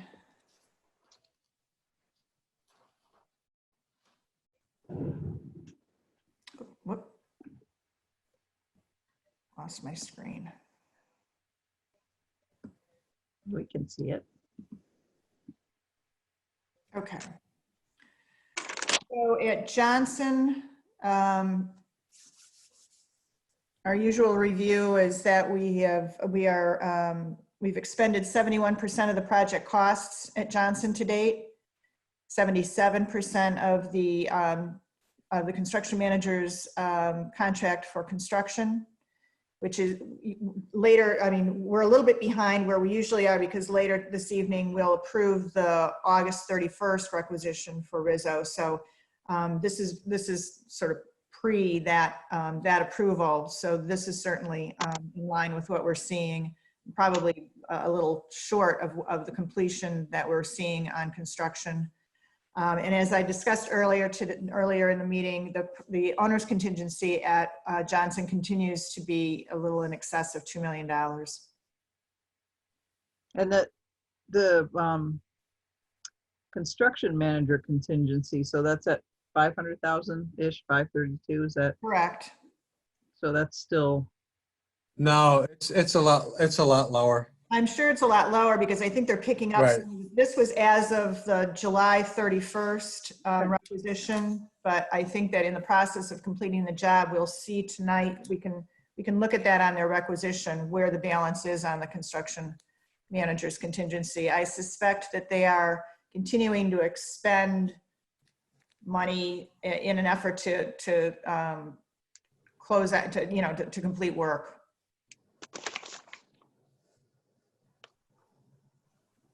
Any questions on the budget here for Johnson?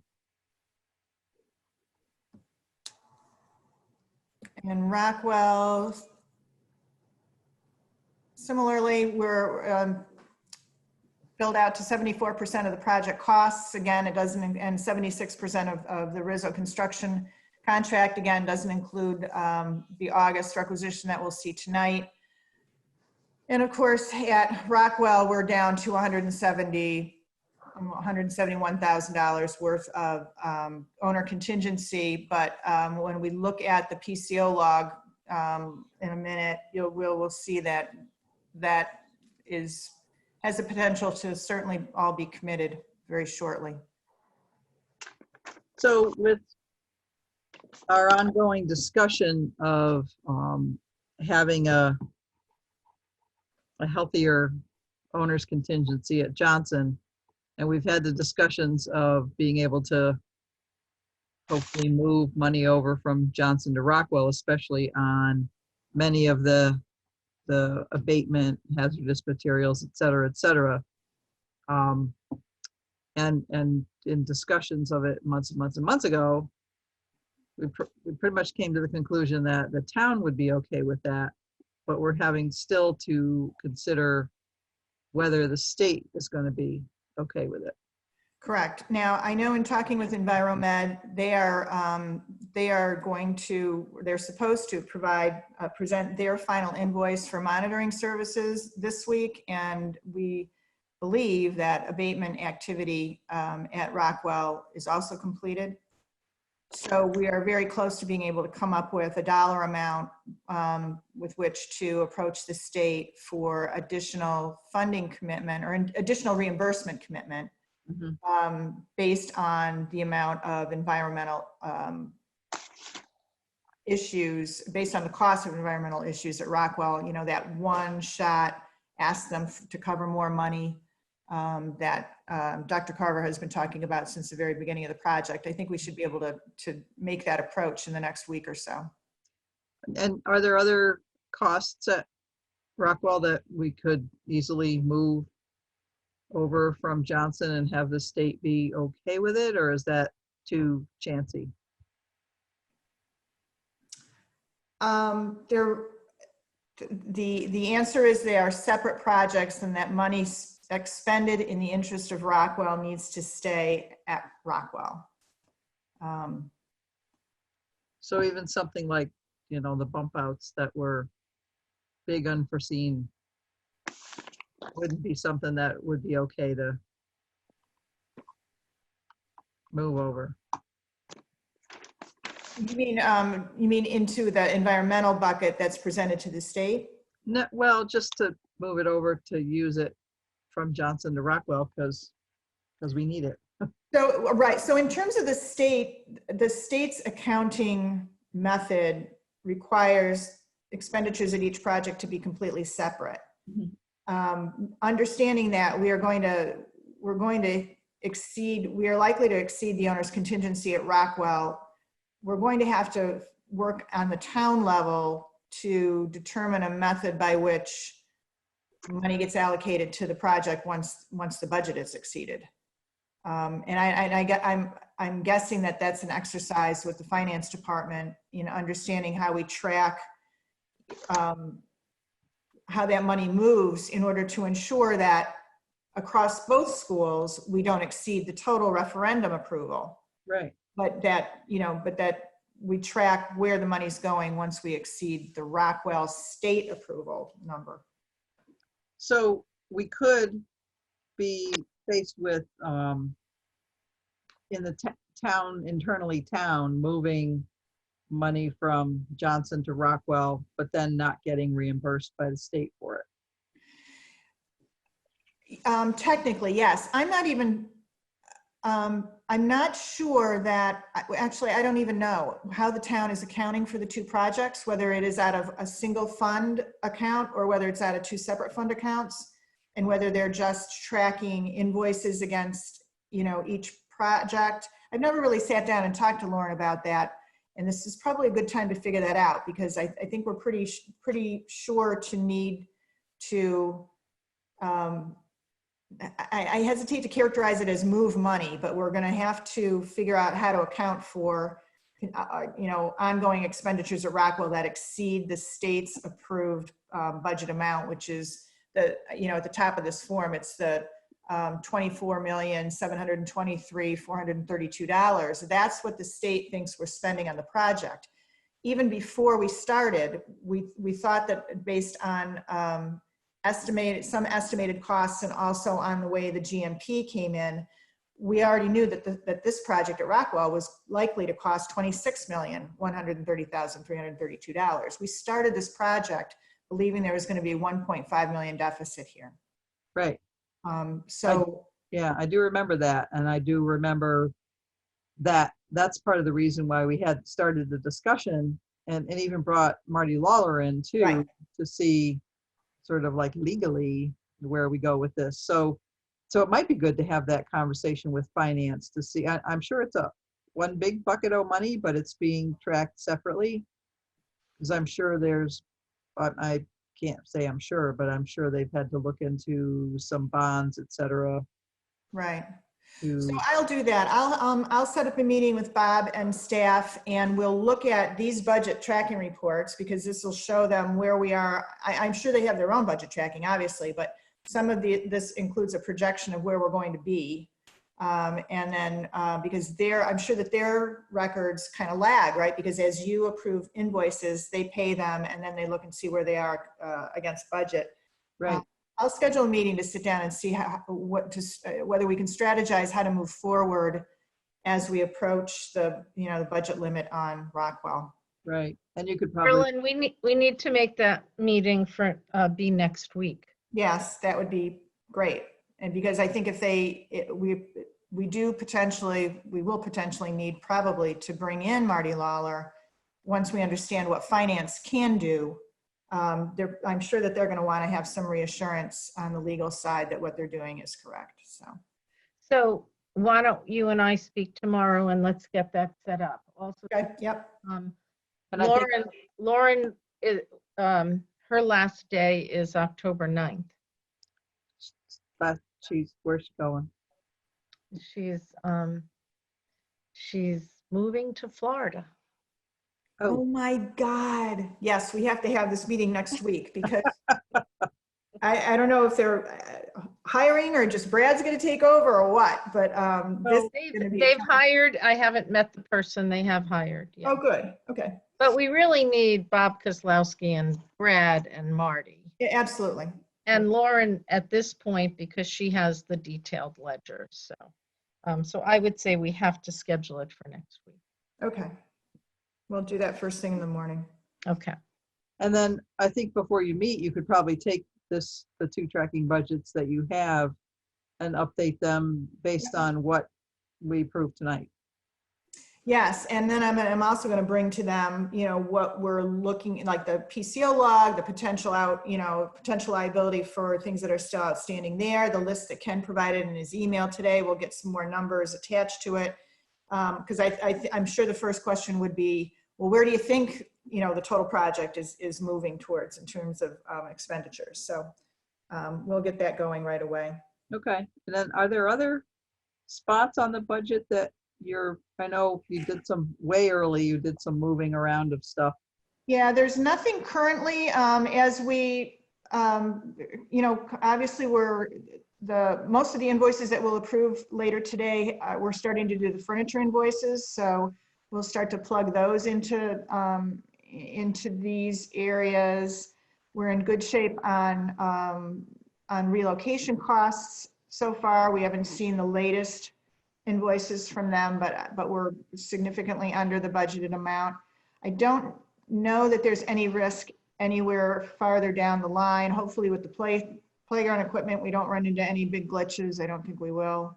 And again, as I said, one of the big numbers has always been this abatement monitoring number, kind of in the middle here, or, top third of the screen. Right. Tonight, we'll do an invoice, and then there should be one more smaller invoice for the first couple of weeks of September, and then those costs will be known. So I think we're obviously approaching the end of the road for potential changes, other than what we're finding in construction as we close things in. Okay. And speaking of change orders, So change orders, we only are bringing one for approval today because 3 or 4 of them that came in late in the week, last week, have not been reviewed and vetted by Perkins Eastman and their consultants. But I will start with the Johnson PCO log, because this is not where the PCO that we're going to present is Rockwell. But just to review where we're at for potential change orders on Johnson. Let's see. The items that are highlighted in blue are things that are outstanding with the consultants. So there were some ductwork modifications at the cafeteria. We're still looking at an ejector pump issue and some additional piping for roof drains. It wasn't shown on the drawings. So those, they're 8,500, 4,600, 5,300 are still under review by the consultants for kind of accuracy and reasonableness of price. Darren, I thought we sent those back. Those are under review for revision by the CM, right? Is that what it says? I don't know, are they? That's what it says in the log. Oh, I'm sorry. I'm doing it backwards. So apologize. So the blue is back with Rizzo because comments have been sent back from the consultants, and it is the yellow one that is still with the design team. And this was for a soffit that was required during coordination of mechanicals over the cafeteria. So yeah, we've looked at that one, and one of the things we could do, I haven't evaluated for the area, but we could reduce the size of that soffit. but I think they're building it. So really, what I really want to look at now is whether the Just the viability of it. Sense and the dollars are reasonable, because they're already that's already underway. Okay. Now, so one of the, and here's where we've listed out alternate 8, the field extension, that would, as I said, would become a change order if adopted. It's $39,637. So there's that dollar amount that we talked about earlier. So of course, Johnson is always pretty straightforward and only has some, a small number of potential change orders. The issue always, as always, is with Rockwell. And at Rockwell, we're presenting one change order tonight, which is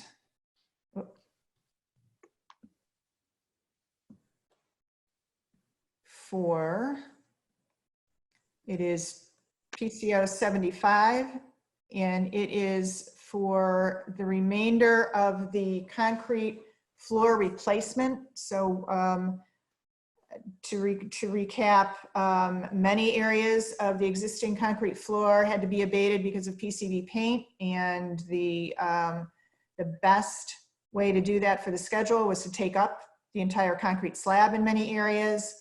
We had previously reviewed and approved slab removal and also partial a change order for some of the slab infill that was then required to fill in for the slabs we were removing. And this PCO 75 is for the remainder of the areas that needed new concrete. The work was done, the concrete was provided on a time and material basis. It is in the amount of $14,386.17, and we have reviewed all of those tickets for the time involved, the number of men, the quantity of concrete. This should close out the flooring replacement that had to be done for environmental issues. So again, this needs to come out of the owner's contingency because the environmental contingency is expended, but this dollar amount would be added to the total cost of environmental remediation when we present that increased number to the state for the change. And the PCO is also posted on the shared drive, so if anybody else wanted to look at the actual, you know, time and materials, the time it took, the days they were in there, what areas the PCO is noted as to which areas they were working in. I can either bring that up now or one can check it out on their own, but we're recommending adoption of this acceptance and approval of the $14,386.17. Okay. So I can make a motion based on what's up there instead of having to drag up that first page of the change order. Is that okay? Or did you want to put, all right. So No, I can. I mean, I can do it from, what, there, they went away. here we go. So here's the actual change order. Okay.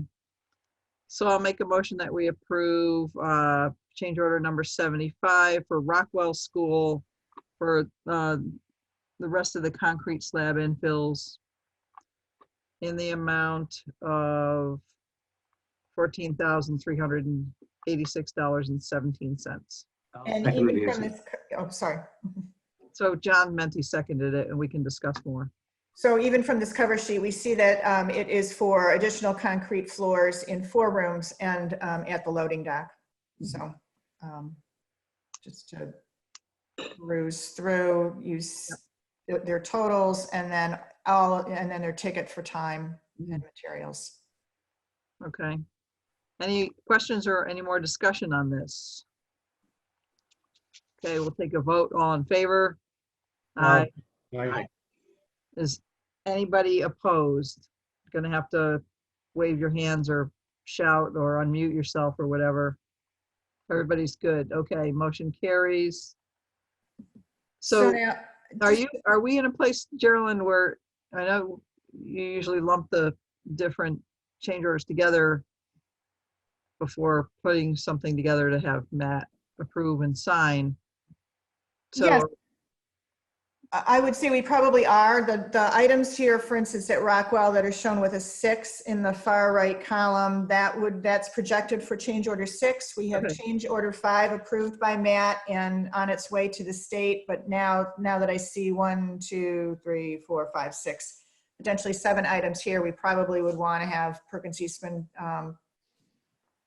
create the document for the total change order. Yes. because there's a lot of slab removal, slab prep and infill, Yeah. et cetera. So, Time to get that to the state for review. So okay. that would be the ones with the 6 and then the one that was just approved. Correct. So I'll issue a new, an Updated log. updated PCO after tomorrow, and we'll confirm each one of those for each school, each one of those that should be included in the owner's change order 6. Okay. So, and change order 5's already been, that actually got turned around pretty quickly. I think It they're did. getting used to it a little Yep. more on, Exactly. the building's a little more accessible Exactly. like that. Now at Rockwell, for potential change order liability, again, there's an injector pump circuitry issue that's back with Rizzo to review, and then there is the change. And then what you see in yellow is the change order that was proposed for the 2 kindergarten rooms that require the additional columns to prevent beam deflection. Is that 76? 76. However, we did not present this because this change order only includes the demolition of the slab and then the temporary shoring. And what we want to do is combine that with the cost of the steel columns so that we have a total change order for that situation. Which is why, so that's why that's sitting there yet to be presented. But you will also see here some of the other items that are active at this point. PCO 65 has to do with the first round of potential change costs for the duct supports that we discussed earlier at the portion of the roof where they don't have the easy, nice standalones above the roof. That's not, it's active in the sense that we haven't resolved it yet, but not at a place where we want to present it to the building committee, but you'll see the $35,000 cost proposed there. Down at PCO 77, Holy shit. yeah. I had, this came in late last week and I haven't even really looked at it yet, mostly because I was so blown away by the $146,000 cost attached to it because, at one Thursday meeting, somebody said, oh yeah, we're going to have some miscellaneous costs for demolition of, through PCB contaminated painted walls. I had no idea it was going to come in at $146,000. So we haven't really looked at the detail of that one, but intend to thoroughly vet that and negotiate that somehow down, because that's a lot of money for penetrating PCB walls. So So that was where they had to either drill or remove a whole section of block. correct, where they're removing block, removing whole walls, penetrating for mechanicals or something like that. So certainly there is an added cost for the containments required and the method by which they needed to do that demolition, but we really need to dig into those details because that seems like a lot of demolition. Yeah, I'd be very interested to see how they break that out per hole, per day, per how they do this. Exactly. Yeah, it's the slab, it's all the slab containments, all the taking down the containments and just the containments that we had left to do throughout the project.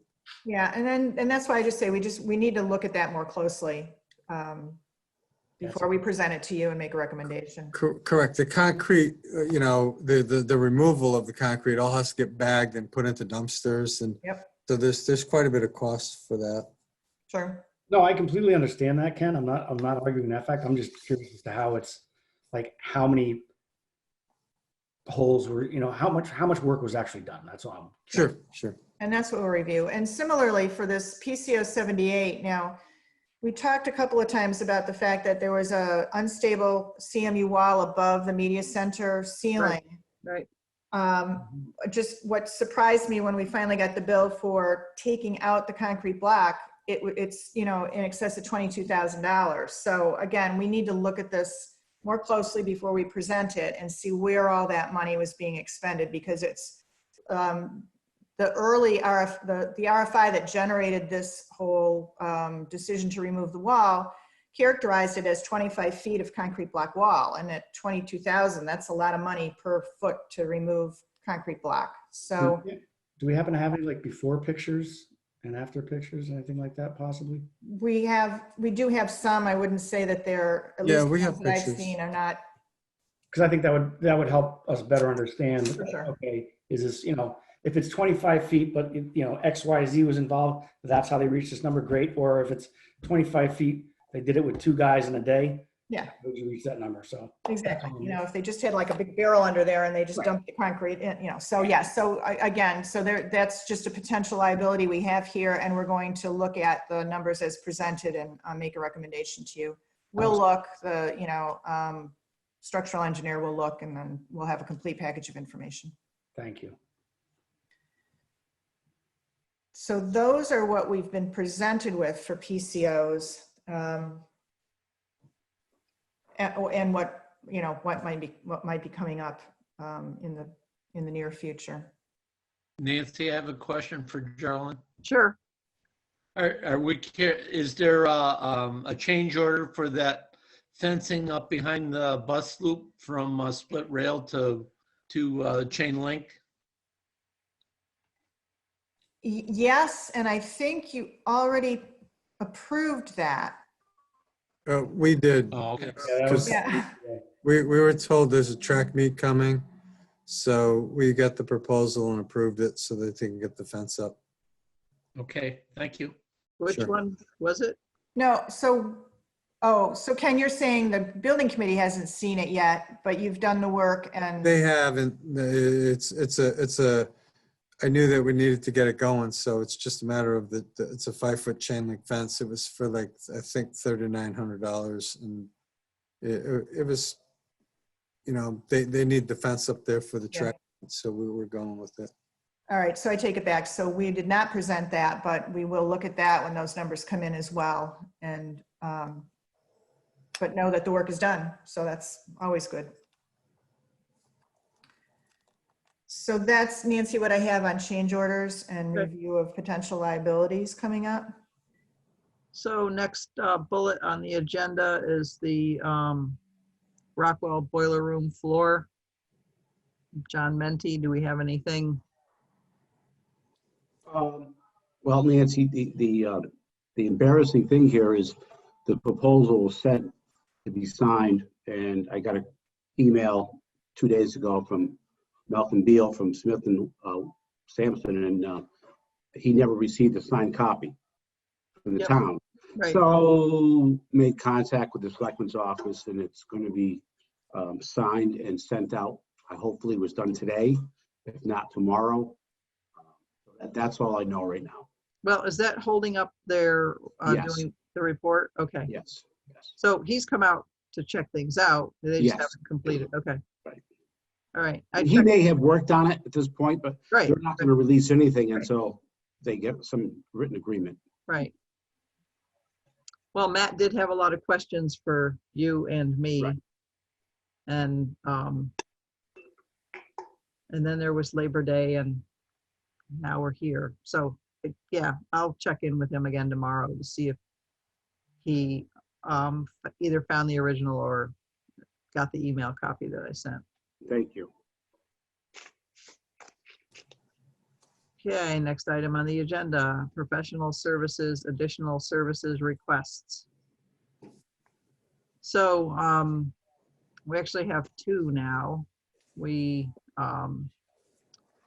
have the requests that we've been discussing from Perkins Eastman, and we just received a new request from IES. They went out with the documents on that Geraldine sent out. The subcommittees met a couple of times, several times actually, and once we met with Joe Galata and Joe Costa. They answered a lot of questions for us as far as, I know the IES one, I think we looked at that at our subcommittee meeting just very briefly, but wanted to hold off on that right now until we can discuss it again. It's a little short notice, but understandable. It's a very short and concise, and again, as I said, understandable proposals from IES, one for each school. But back to Perkins Eastman, Roy and John Perna and Dave Olson had originally said they would be part of the subcommittee, and I've met with them a couple times too. And Roy, I don't know if you want to. Yeah, we had a lot of conversation on this, and actually a real good conversation. You know, some of the points that were brought up as we talked, you know, we got concerned about the reimbursability of it, and you know, how to address it. And I think the general conclusion was that, you know, after a lot of conversation, we felt that Perkins and Eastman, you know, I think the general feeling is, and I'm going to state it more myself, is that they've underestimated the job to start with, you know, especially in light of the fact that it's a renovation project. You know, and I think kind of feel it's somewhat unfair to be put in a position that we're at now with you know, kind of looking at this as far as, you know, what's part of the contract and what's part of the extras. And, you know, I think it's almost a position that we can't get into at this point, because there's no way of us knowing what should have been part of the original project. You know, it's difficult, if not impossible, for us to attain what should have been part of original contract and what's part of the extra.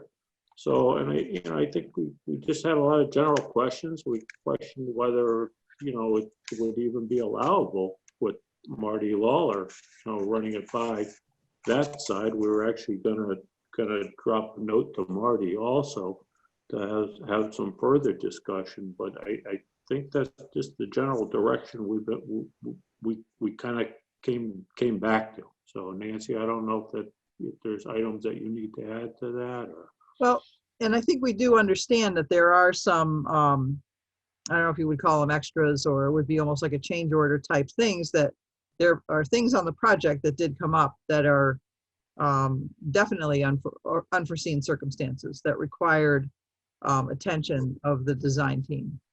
And it's difficult for us, like, we have the spreadsheet that was presented to us with what we were told additional hours that were spent by different members of the design team on specific things. And again, we question, and I know it's done differently with design than it is with the construction parts, where something comes up, it's unforeseen, it's an addition, whatever, and then there's a change order put out there. And so we're questioning, as Roy said, and I guess we have to look into this a little further. We may have asked this before, but if we were to approve anything additional, would it be reimbursable? Are the architect's fees reimbursable? Yeah, okay. So, and then if we add to it, is that going to be reimbursable? Yeah. Yes. Especially, Generally, yes, unless you've added scope that they're working on, but yes, generally it's reimbursable. right. And then we sort of added scope, but not. So, I mean, the scope is generally to provide design. So it's not specifically adding scope, it's adding additional parts of the scope, in that there were definitely a number of things that, and again, I go back to the bump outs at Rockwell. Existing conditions that were unforeseen at the time and couldn't really have been not even predicted in putting together a proposal for us. And then the really big thing right now for me, and Roy brought it up too, and John Perna, who couldn't be here because he has a work meeting tonight, is looking at the budgets. And so we're in, we feel like kind of stuck right now with the budgets, and having to think about getting very specific parts. I mean, we're seeing the kinds of expenses that could be, and again, it all goes to Rockwell because we're, doing okay with Johnson. Yet in doing that, I know we shouldn't be calling it moving money, but in being able to take some money and move it over, especially just for environmental for Rockwell, that's a little kind of a cushion. But there's a lot of other things that we're not going to be able to, at least if we're looking at the state reimbursement part. And again, as Geraldine had said before, the town looking at doing that, moving, but not moving, meditating, levitating money over to the other side, I think we're going to end up okay, and be able to come up with some figure, obviously, to compensate Perkins Eastman for extra time spent. Yet it's just really, really, really difficult right now to come up with. I mean, we were throwing some numbers out, 40%, whatever, but then that didn't seem like it seemed like kind of a roll of the dice rather than coming up with something more specific. I think it has to be somewhat specific to the item, not just take arbitrary 40% or 50% or whatever we so-called. I think it would have to be identified to each one of those extras so that, it is reimbursable. So question, I mean, to those of you who also work in larger construction than I do, in looking at things that are change orders are obvious change orders, things that are extras are obvious extras.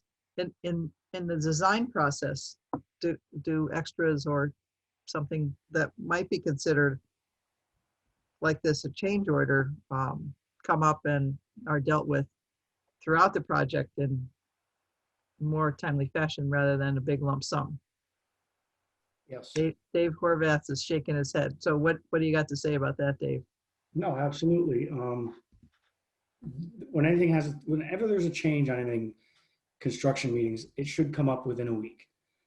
And it should be submitted, and it should be brought to the owner and the owner's rep, and it should be looked at and then verified and then talked about being paid or not.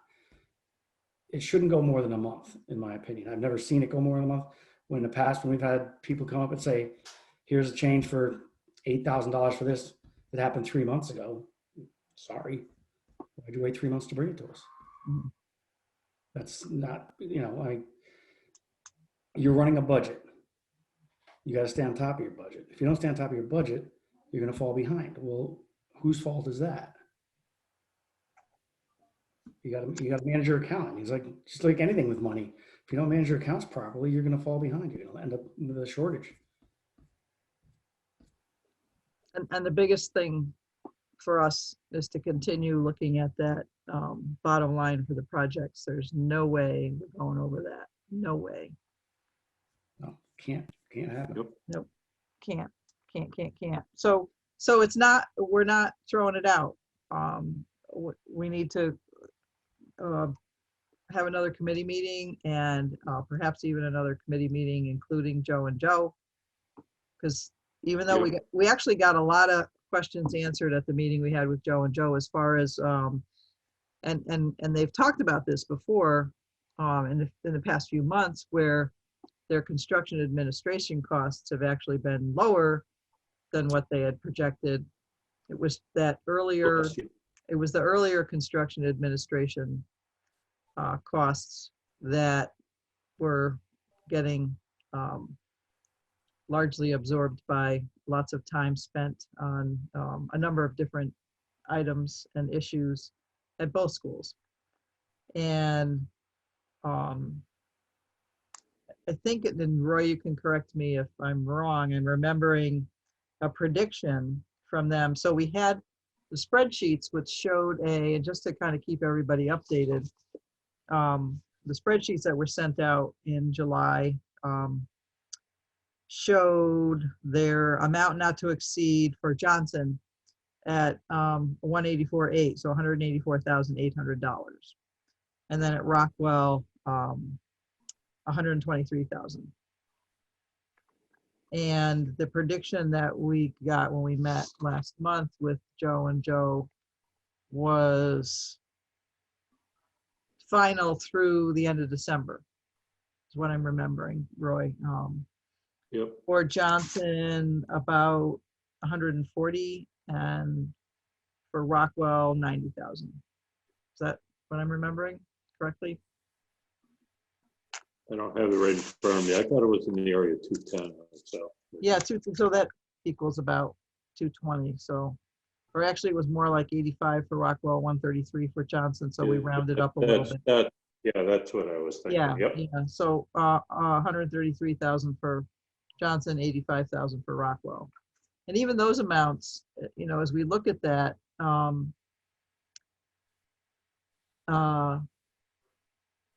we're still, especially with Rockwell, even those amounts or that amount is concerning to me because of the potential change orders that we have coming our way. So as I said, we're going to have to meet again. And I know that Joe Collada had expressed the need to get this moving along, yet I can't in good conscience, at least I can't. And Roy and John Perna also expressed his concern about the budget and at our last meeting. So I think we need to continue. I'm, as I said, not throwing it out, throwing it off the table. I think we just need to continue to look at this and see if we come up with something that will hopefully keep us in a good place in the budget. Yeah, and satisfy Joe and Joe too. I agree with Nancy. We're not looking at throwing it out, but I just don't see it at this time. Nancy, may I Yeah. suggest that you definitely have to bring Matt and Marty in on this? Because one thing they don't want to have is a surprise thrown at them at the last minute. Well, Yeah. right, I know there are certain things when we approve them, it's kind of easy to explain and give them some documentation, et cetera, and then other things that, and I kind of have to use the boiler room floor as an example where there were emails back and forth between Matt and me, Matt and John, Matt and me, Geraldine chiming in, et cetera, to get him to a place of understanding with why we needed to do the remedial action plan for the boiler room floor. And I think he still contends that that we should have caught this sooner and not stuck boilers on top of the floor. However, in a perfect world, that's where we would have gone. So yes, we will be in touch with Matt and Marty. I actually had started a conversation with them a few months, actually back when we first got that spreadsheet. So in July, that was the beginning of July, end of June, beginning of July. And had some questions, and then we needed to get more information, which we now have. So I will do that also.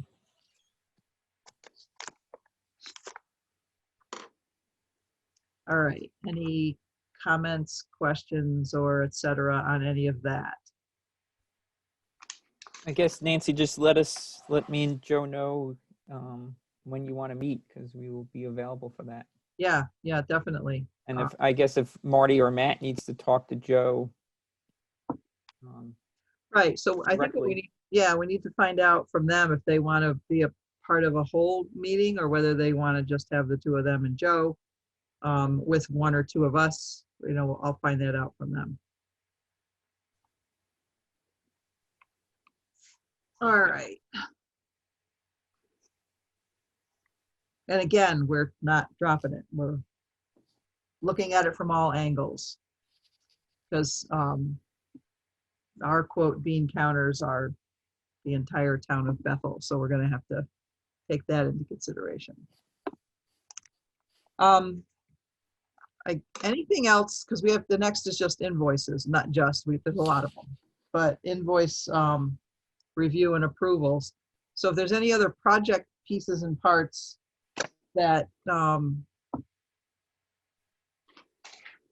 looking at my list that I had, and that Roy and I actually made a list. Roy was asking a lot of questions, but I think we've touched on most of the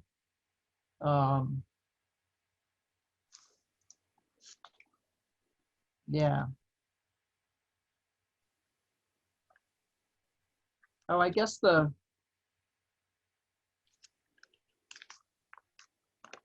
looking at.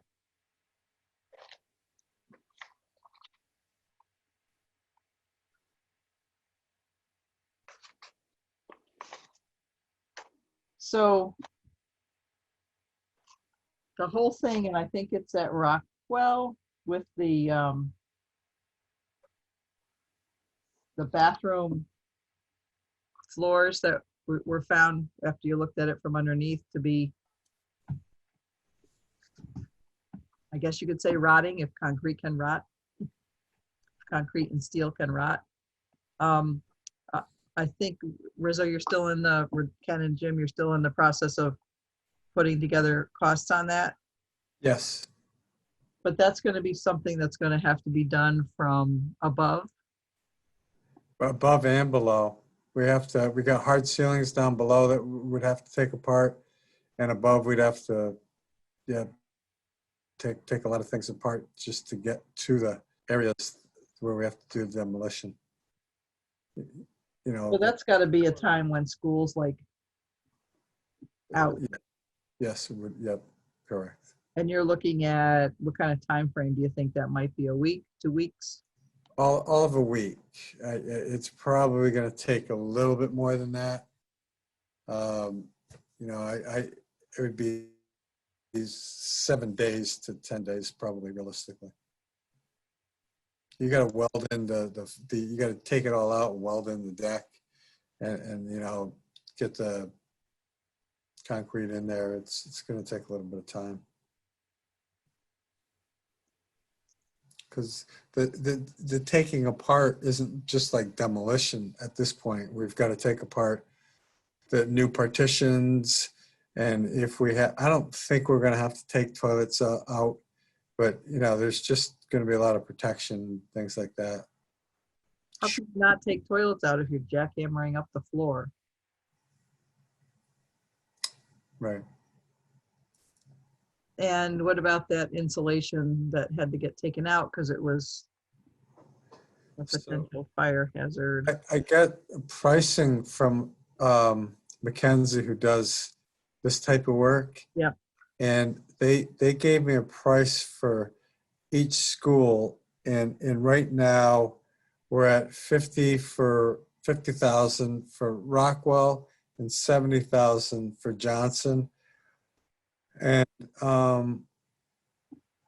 that's where we're at. It's you know, it's a 2-component. He does the spray insulation, then they go over it with the intumescent paint for fireproofing and fire rating.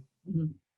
And he's, you know, going to have people that are there to remove the ceiling tiles, put it back in, do all the cleanup. So it would be done on second shift when no one's in the building.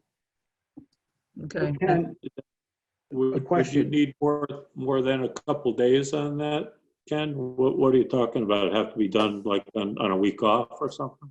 He would do it like during regular, you know, business days. He said he thought he could get 3 rooms a night. Okay. You know, I think it's going to depend on the room he gets into, and if the big chiller lines are next to the heat panels, he's going to have more difficulty in those rooms. But there aren't that many of those. It's just depending on the mechanicals and his access. But I think he'll probably do okay for 3 rooms as far as that goes. Question, help me understand. So I understand the insulation had to be removed because it's a combustible material. And we're concerned about freezing of sprinkler lines, correct? That's correct. So do we have sprinkler lines running on the outside wall in those rooms? And my understanding, you know, heat rises. Are we that concerned, seriously concerned about freezing in that area? You I mean, got the 1-inch insulated ceiling tiles. So okay. it's an actual different ceiling tile than I've ever seen. I mean, it's for acoustics. Okay. It you know, short of taking temperature readings, I couldn't tell you what you're going to get up there in the, you know, the middle of winter.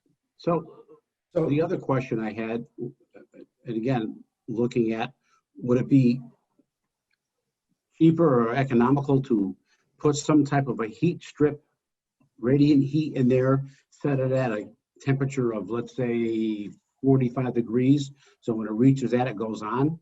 I mean, I think it's possible. It would just have to be looked at as far as how it's rated and how that can be done above the ceilings right. and where you're going to go with it. I mean, I even thought of like a transfer grill that you know, if you were in a cold snap, you could open it up at nighttime or something and close it. But I know that wouldn't be something somebody would want to do. Hey, John, I think it's still the right way to do it, though. I mean, you know, unfortunately, we had to pull out all the old insulation that was in there. And, Yeah. you know, there's a tremendous heat loss up in that, up in those beam ends, you know, that whole area up there. So I think that it really is something that we do have to do and move forward with this. So I don't know if there's any easy answers. You know, unfortunately, we're doing it kind of after everything is complete. Well, that's what I'm thinking of. It's just, it seems like, you know, never mind the money aspect, but what's going to be involved. Yeah. No, but I think removing it was something that came from the building official or fire Yeah, marshal. fire or marshal. both. Yeah. Yeah. So I thought that the replacing of the insulation was their recommendation, or they ask for it also? No, it's not from, no, it's not from them as far as putting anything back Right. in. Right. I'm sorry, where is this again? I'm sorry, I did a space out with something with work really quick. So it's all the exterior exposed beams on the first and second floor of each school. We had to remove all the paper faced Yeah, mat insulation, and the thought is that there's probably or maybe too much cold air coming in the wintertime that could potentially freeze some of the sprinkler lines up there. yeah, absolutely, that could happen. All right. I'll have to get more up to speed on what this is all about, sorry. I'll look into it. No, you don't want, I've had that happen at a building in Westport, and we took out 3 floors. And 1,200 linear feet of sheetrock we had to remove because of one sprinkler head that was running for 45 minutes. It was a $2.3 million project we had to do. So if there's a way to work around this with some kind of a barrier, I would highly recommend we do that and look into possible, like Roy said, or John, possible heating above. Once it hits 45 degrees, an electric heater comes on and warms the space. Rather than insulation, or? No, on top of, because insulation, this building was fully insulated, but it was one of those, 5-degree nights. And the ceiling tiles, exactly the same kind of ceiling tiles. They were fiberglass 1-inch insulated tiles, no return grills because it was a ducted system. So no warm air went up into the ceiling at all. And it was roughly like 3 o'clock in the morning when the sprinkler head burst. And the sprinkler head was in warm space. What happened was the water froze and actually pushed the ice down through the sprinkler head and popped it that way. Mm. So that's something you really got to look into and make sure that, what we ended up doing was we didn't even insulate the pipe. We ended up wrapping heat trace around it and putting thermostats up in the ceiling. So when it hit 45 degrees, the pipe would warm up to 75 degrees and then shut off. So there's multiple ways to doing it. It just depends on how much piping and where it's located.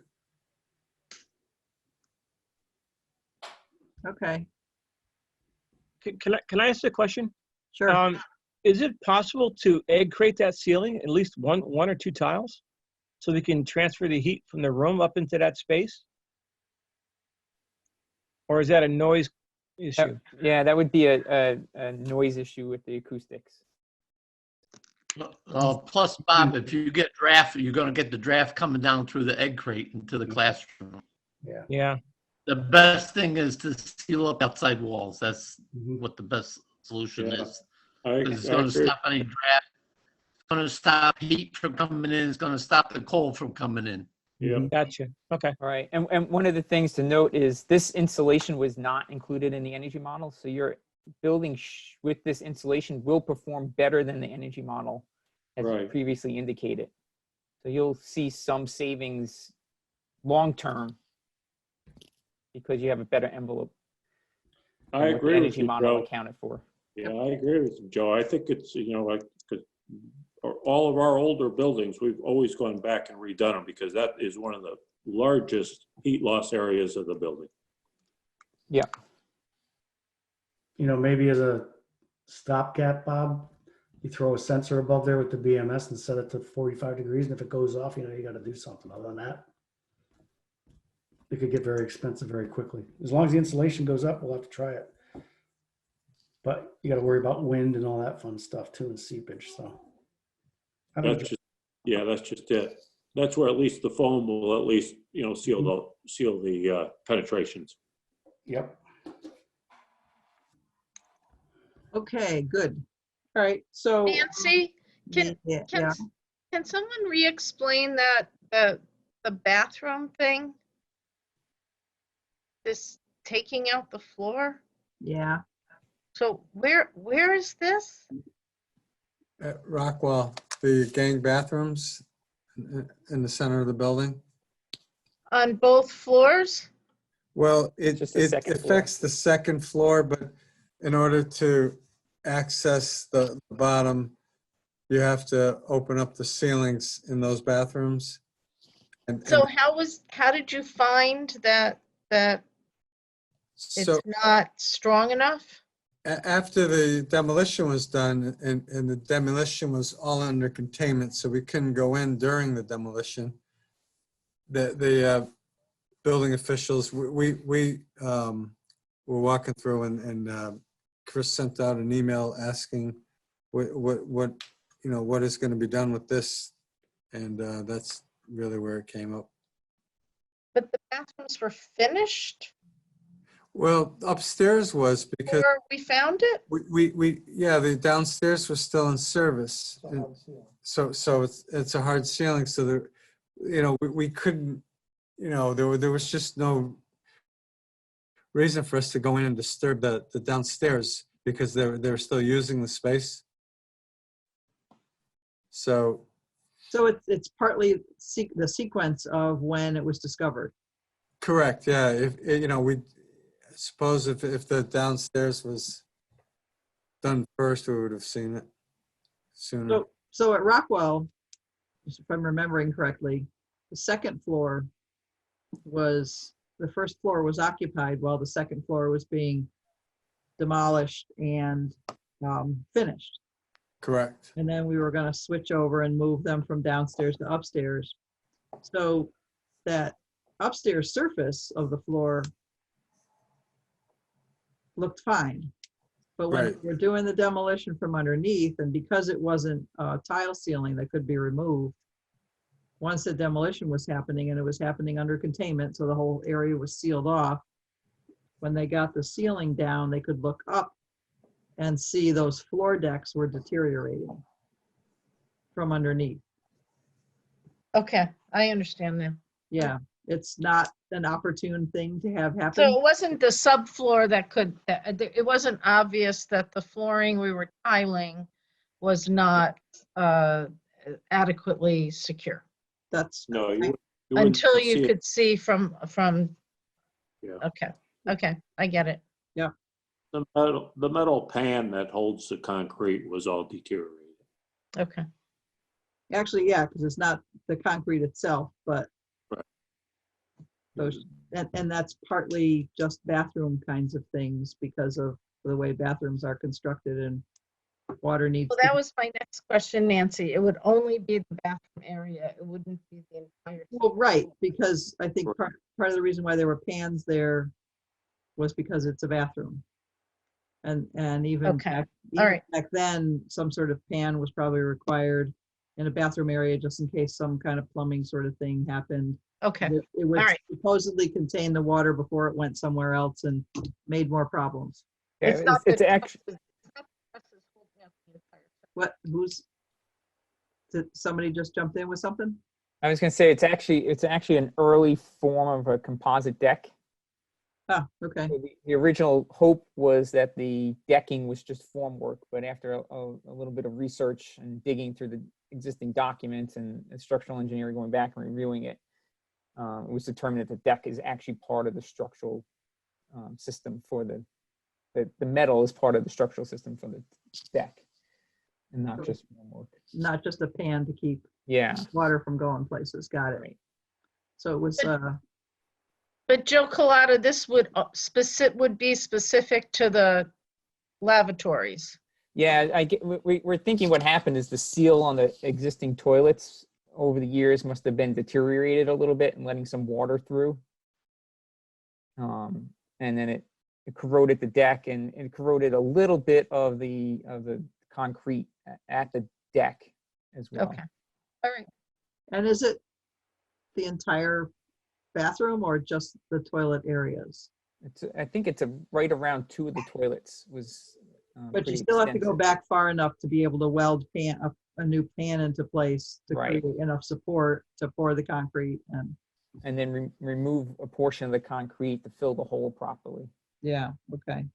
Okay. All done in unfinished space. It's still a little bit of work, unfortunately, it didn't get picked up till the end. Yeah, and unfortunately, it would have had to been finished work on the upper level anyway to do the repair because that was done first. Yep. Right. renovating as new. Woohoo. All right, anything else on schools before we start doing some invoices here, before we all fall asleep? All right, so I'm gonna start. I will start, we do have the Rizzo applications for payment. You wanna start with those, Geraldine?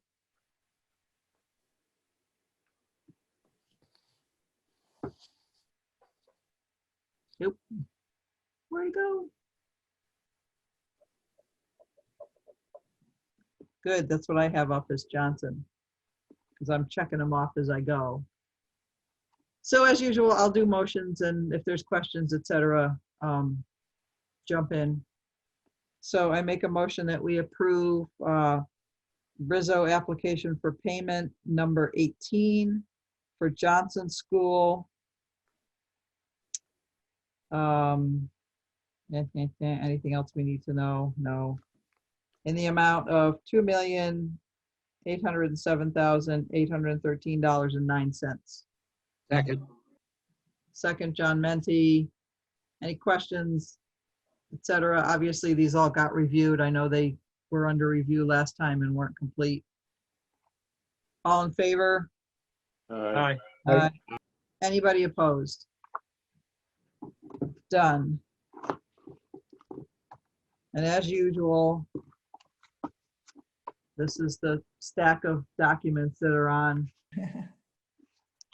the shared drive if you want to look at all of them. Thank God we're a paperless society. What's that? But thank God we are a paperless society now. Yeah, right.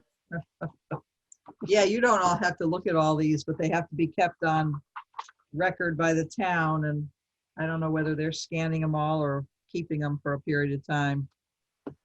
So bear with me as I go through the next one. So it's Rizzo application for payment number 18 for Rockwell School. And as Geraldine had said before, these are both for the month of August, I believe. Correct. And current payment due, so with the amount of $1,836,638.43. I'll Did I get second. that right? That's 36. 636. Yeah, 630. So $1,836. $1,836,636.43. I'll second that, Nancy. Thank you, John. All in favor? Aye. Has anybody, I'm just gonna wait for someone to shout no if that's the case. All right, those are Rizzo. Then we got a bunch of individual invoices. And if Let's see. could just start throwing them up there. I got Crown Castle first, just because I went in Okay. order of what was in the attachment that you sent, so I could make sure I had them all, but just pick one and I'll find them. Yeah, Crown Castle is good. Okay. So I'm assuming this is some kind of FF&E thing? Well, excuse me, this is to bring fiber to Johnson School Oh, okay. for all of the, connectivity work, so. And this was part of, we knew this was gonna have to happen. Yes. All right, so I make a motion that we approve this invoice from Crown Castle. It's invoice number 661219, dated September 1, 2020, in the amount of $25,064. No, the actual amount is 9,110. Where is it? In the middle where it says, Oh, I see. But yeah, there's a grand total there. I know, but part of that had already been presented and approved. Look at that, we just had a. Well, They're just behind on, actually, now that you mention it, that doesn't really ring a bell, but I don't ever remember doing anything for them. it may be prudent to approve both the total and this current invoice, and then we can go back and see. I know that they produced 2 different work orders, but I'm not sure, you're right, I'm not sure about the 25,000. So there's current charges, there's past due, there's prior balance. So there's 3 different amounts. I think it's the 9,110. Let's approve the current charges, and I'll track down what those other amounts really refer to. Okay. I mean, you look at the quality in the service description, it's the 9,110, so. Yeah. Yeah. I actually have a different invoice. Really? Yeah. So I guess I'll have to print that one. I'm sorry. I don't have a screen share because I have the paper. Because I picked up a whole bunch of invoices in the public site mailbox at the end of last week and some today. This was the end of last week. And it looks different. This is whatever, well, I was sent this by, I think through Kathy, but from Lauren in finance, so. Okay. So we'll approve the 9,000 amount, and I'll print that one so I can bring it to finance, and I can scan and send this one to you if you need it. Yeah, and yes, do. And then I'll track down what this past due for the 12,000 is, the prior balance of 3,800. You know, I'll contact them and find out what the dates of the work was and make sure that it's all actually applicable to this project. Because essentially this fiber line runs from Johnson to, I think, the high school or the middle school. It's part of a campus-wide network. It goes from the high school first. Yeah, the hub is in the high school. Is this Rockwell or Johnson? This is Johnson. Okay. Well, it says on there, it's from 500 to Whitley to 300. 300, yeah. Right. 300 is the high school, 500 is Johnson. So- Right. Okay. So the invoice that I'm looking at here doesn't say Johnson on it anywhere. I say table it and make them get it right. I mean, and looking at, and it also has, so the one that you've got up on the screen, Carolyn, has a service order number and it's dark fiber point to point. The one I have doesn't say all that. The Oh, okay. amounts are the same, but it doesn't say all that. And it says, you know, grand total due date. This one just says total amount due at the bottom. Well, then maybe tabling it would be prudent. I do know that we do owe them for work to Johnson because there was a new, you know, a new service and a new DMARC created. Uh-huh.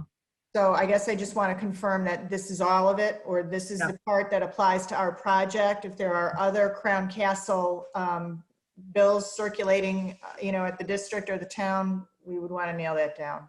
Okay. Well, we pay them $3,000 a month year round for the ongoing use of the fiber throughout. Yeah. But that's different than, this is an obvious installation sort of. This is an installation. Right. And they So- also may have been involved. Do you remember? I think we went back and added an alternate, but I thought the alternate was at Rockwell, unless I'm confused. Would provide outdoor wireless. But it was not for Crown, but it was not Crown Castle work. Their only work was at Johnson. So, Okay. All right. Okay, so my invoice has 2 sides. The other side is what you got on the screen. And it does say, all the stuff that you say there, it just doesn't say Johnson anywhere. well, it's the address, 500 Whittlesley. Mhm. Okay. All right. So the other side does have your highlight yellow on it. And yet it's still, is this still questionable and do we want to wait?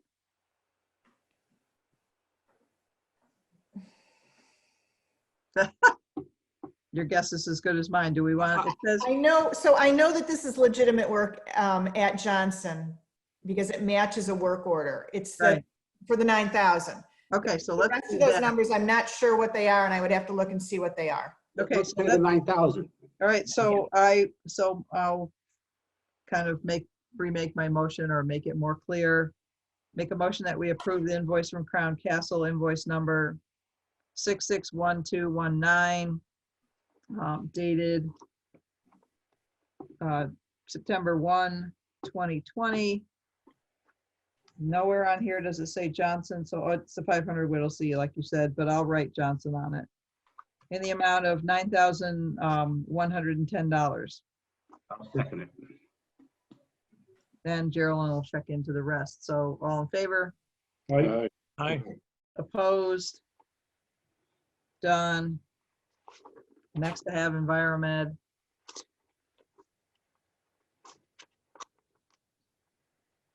This Yep. is their monitoring and testing and certifications through the month of August at Rockwell. Okay, so I will make a motion that we approve invoice number 19153 for Rockwell School from Enviromed Services. They always write Rockwell on the back page. I don't know why. So that's, as Geraldine said, the month of August. $12,809.60. Second it. Second, all in favor? Aye. Opposed? Done. Gerald, is this kind of it for, I think you said before, should be it for, He told me that they have a final invoice coming. It should come to the town this week. It's for the first week and a half or 2 weeks of September, then they're done. They're done. Currently they're done. So their billing is just catching up with the work that was done in September. hallelujah, okay. I know. God. So Geraldine, do you happen to know, I get the original invoices, they come in the mail. They get stuck in the mailbox. But when you put them up, you have your, explanation there in red on the last page of what Yeah. it was for. I wonder if the town prefers that page or, Yeah, I mean, I do it for clarity so we understand what we're talking about tonight at the meeting, Right, but it might be a good record for them as well. so I can print that last page and give it to them. Okay. Thank you. Next. ESC. ESC, this is for audio visual installations. And this one is at Johnson through the end of August. So make a motion that we approve the invoice from Environmental Systems Corporation, invoice number 1186269 for Johnson School in the amount of $466,602.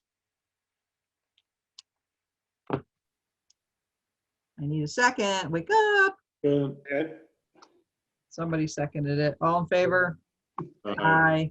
Opposed? Done. Next one for Environmental Systems Corp. Make a motion that we approve invoice number 1186268 for Rockwell School. Where's the amount? Current amount due. $246,653.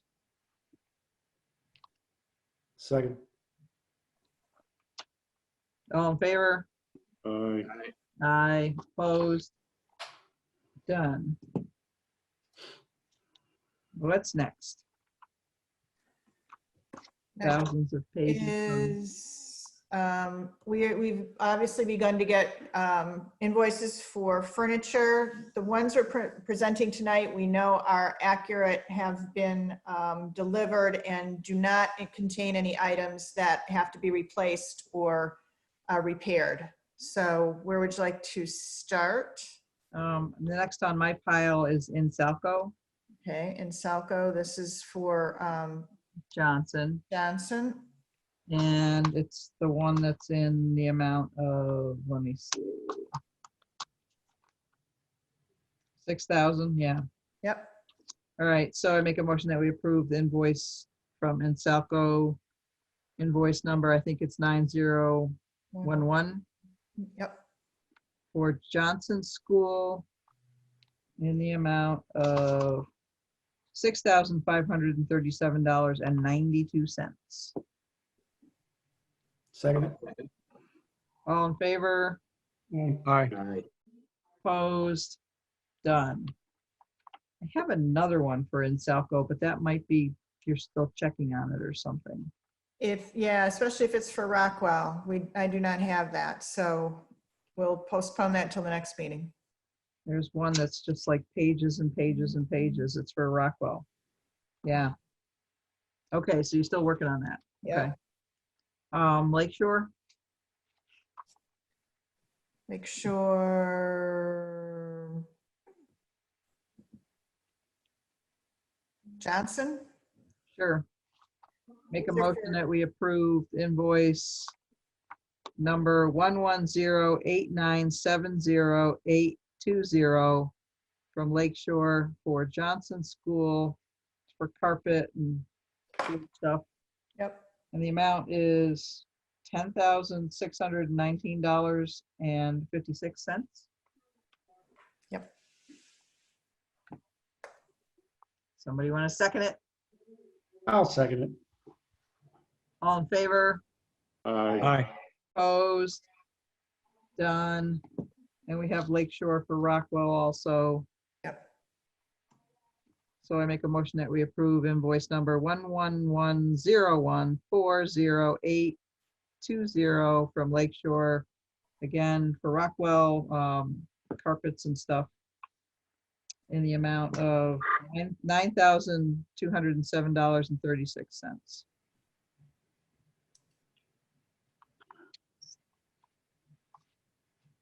Hello. I'll second it. Thank you. All in favor? Aye. All right. Opposed? Robert H. Lord.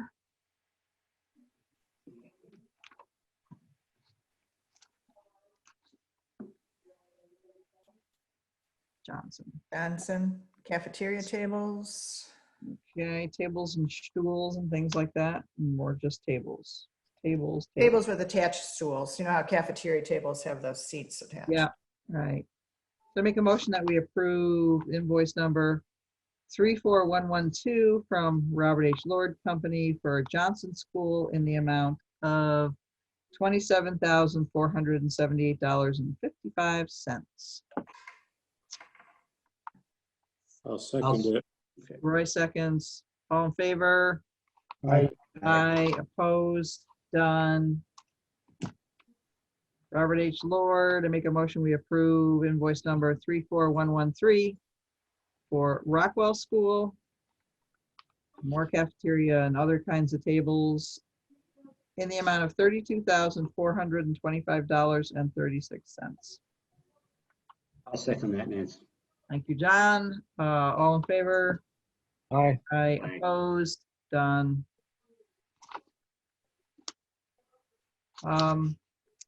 School specialty, there's like there's separate ones, but I don't know if we can do them together. Well, they're all for Johnson. If and actually two of them are for flags and flag holders. So do you want me to total up all three of them? And Flag holders, drying rack, flags with staff, flag with staff. So are they actually three different ones, or are some of them repeats of? no, they're three different ones. They build in three different, probably by delivery, but they're all. If they're three different invoice numbers, you should do them separate. It'll Okay. confuse All right, here we go. Which ones? That's the first one. All right. Yeah. So I make a motion that we approve school specialty invoice number, of course they have long invoice numbers, 208125366963 in the amount of $184.60. I'll second that. All in favor? Aye. Opposed? Done. Next one. Probably different shipments, like you said. That's the 230. What's this one? Yeah, this is the 232. Somebody wrote a question mark on it. Maybe that was me. Making a motion that we approve invoice from School Specialty Services, invoice number 2081-255-16421 in the amount of $232.80. Swedish flags with staff. I need No, no, we did not present that invoice. That's waiting for the next meeting. Okay, I need a second. I'll second that. Thanks, Roy. All in favor? Aye. Aye. Opposed? Done. And the last one from School Specialty. The drying rack. Invoice number 20812546966 in the amount of $933.38 for a drying rack. What does it dry? Art creations. Oh, I think I need one for my house. I need a second. I'll second that. Yeah, Roy's got it. Thank you. All in favor? Aye. Opposed? Done. So then I have another school specialty one that you're supposedly checking on. I've Yeah, got, that's the Rockwell one for the wrong flag, so we're gonna hold that one. okay, there's actually two of them. Hold them both. One might, what they did on Johnson is they invoiced the flag separately from the bracket, which is ridiculous, but Yeah. that might be what's happening on Rockwell. Oh, I know. So this one, okay, we could have done that. This one is actually the three we just did plus the one that you're saying. It says something's overdue. Oh, that's their statement, yes, because we held all of the, yes, they had billed us for one of those invoices earlier, but we had not yet received the product. It was at the warehouse, so yeah, that statement was just about pay us, so they're gonna get some payment. Right, but yeah, and then then there's another overdue that says $354.79 that was due in July. For Rockwell. Doesn't say. Well, we'll have to look at these. You Yeah, and I think that's the Rockwell invoice that we're holding until the real flags come. Okay. So there's basically a statement with 4 amounts on it. 3 of the amounts are the ones we just approved, and one is the $354.79 that was due in July 15th. Right, but So- incorrectly delivered, so they'll wait, yeah. Right. Hertz?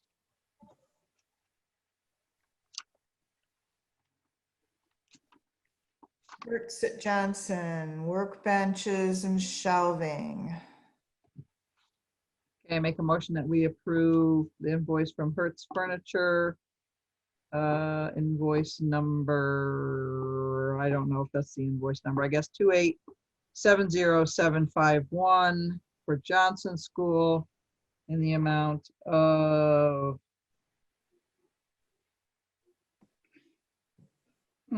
different invoice number on the back page.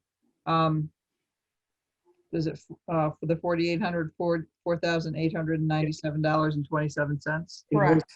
Invoice numbers on the upper right-hand corner, 659609 is what I'm seeing under. Yeah, invoice. okay. It's right below the invoice amount as well. I see it. Yeah, it's below the invoice. So sorry, Kathy, it's 659609. And it's on the back page too. Second, Second. Roy seconds. Thank you, Roy. All in favor? Aye. Opposed? Done. And then the other invoice from Hertz. Make a motion, we approve invoice number 659610 for Rockwell School in the amount of $623.04. Second. All in favor? Aye. Aye. Opposed? Done.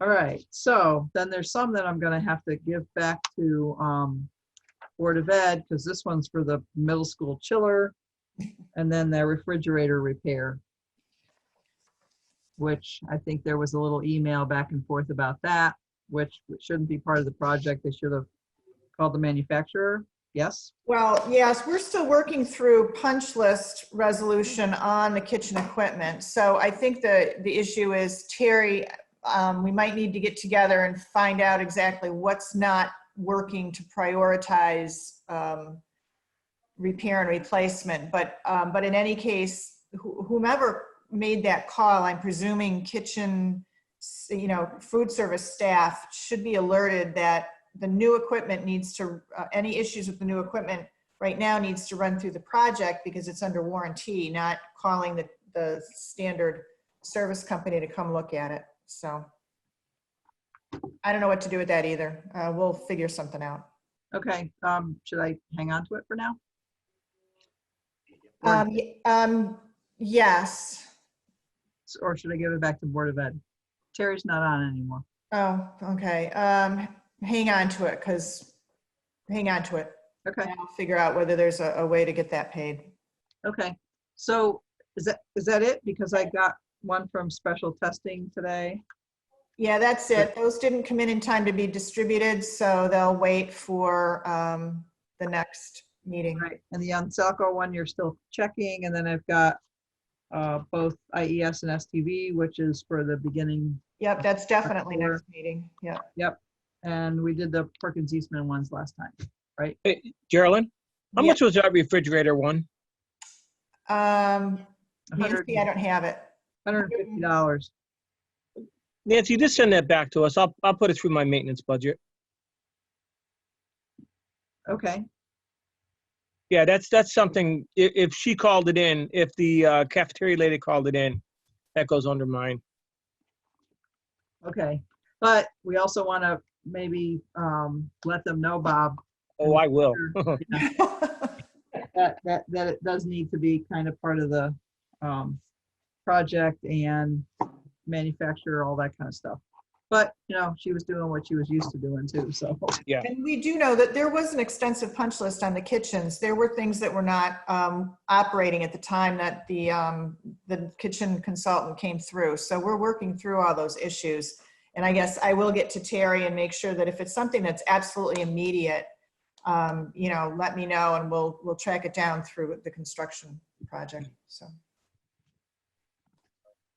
Okay, so that's it for invoices. So I think we're done with school stuff for now. Does anybody, we've got some things to take care of. I know Bob and Roy and Dave Horvath are gonna make plans to do some site and building reviews on a regular basis. And then the other subcommittee, Bob, John, Dave, should be getting together very soon. And I'm going to get in touch with Matt and Marty, looking at those additional proposals, not just Perkins Eastman, but IES, to make sure that we're going about this in the proper way, to make sure we stay within legal guidelines, et cetera.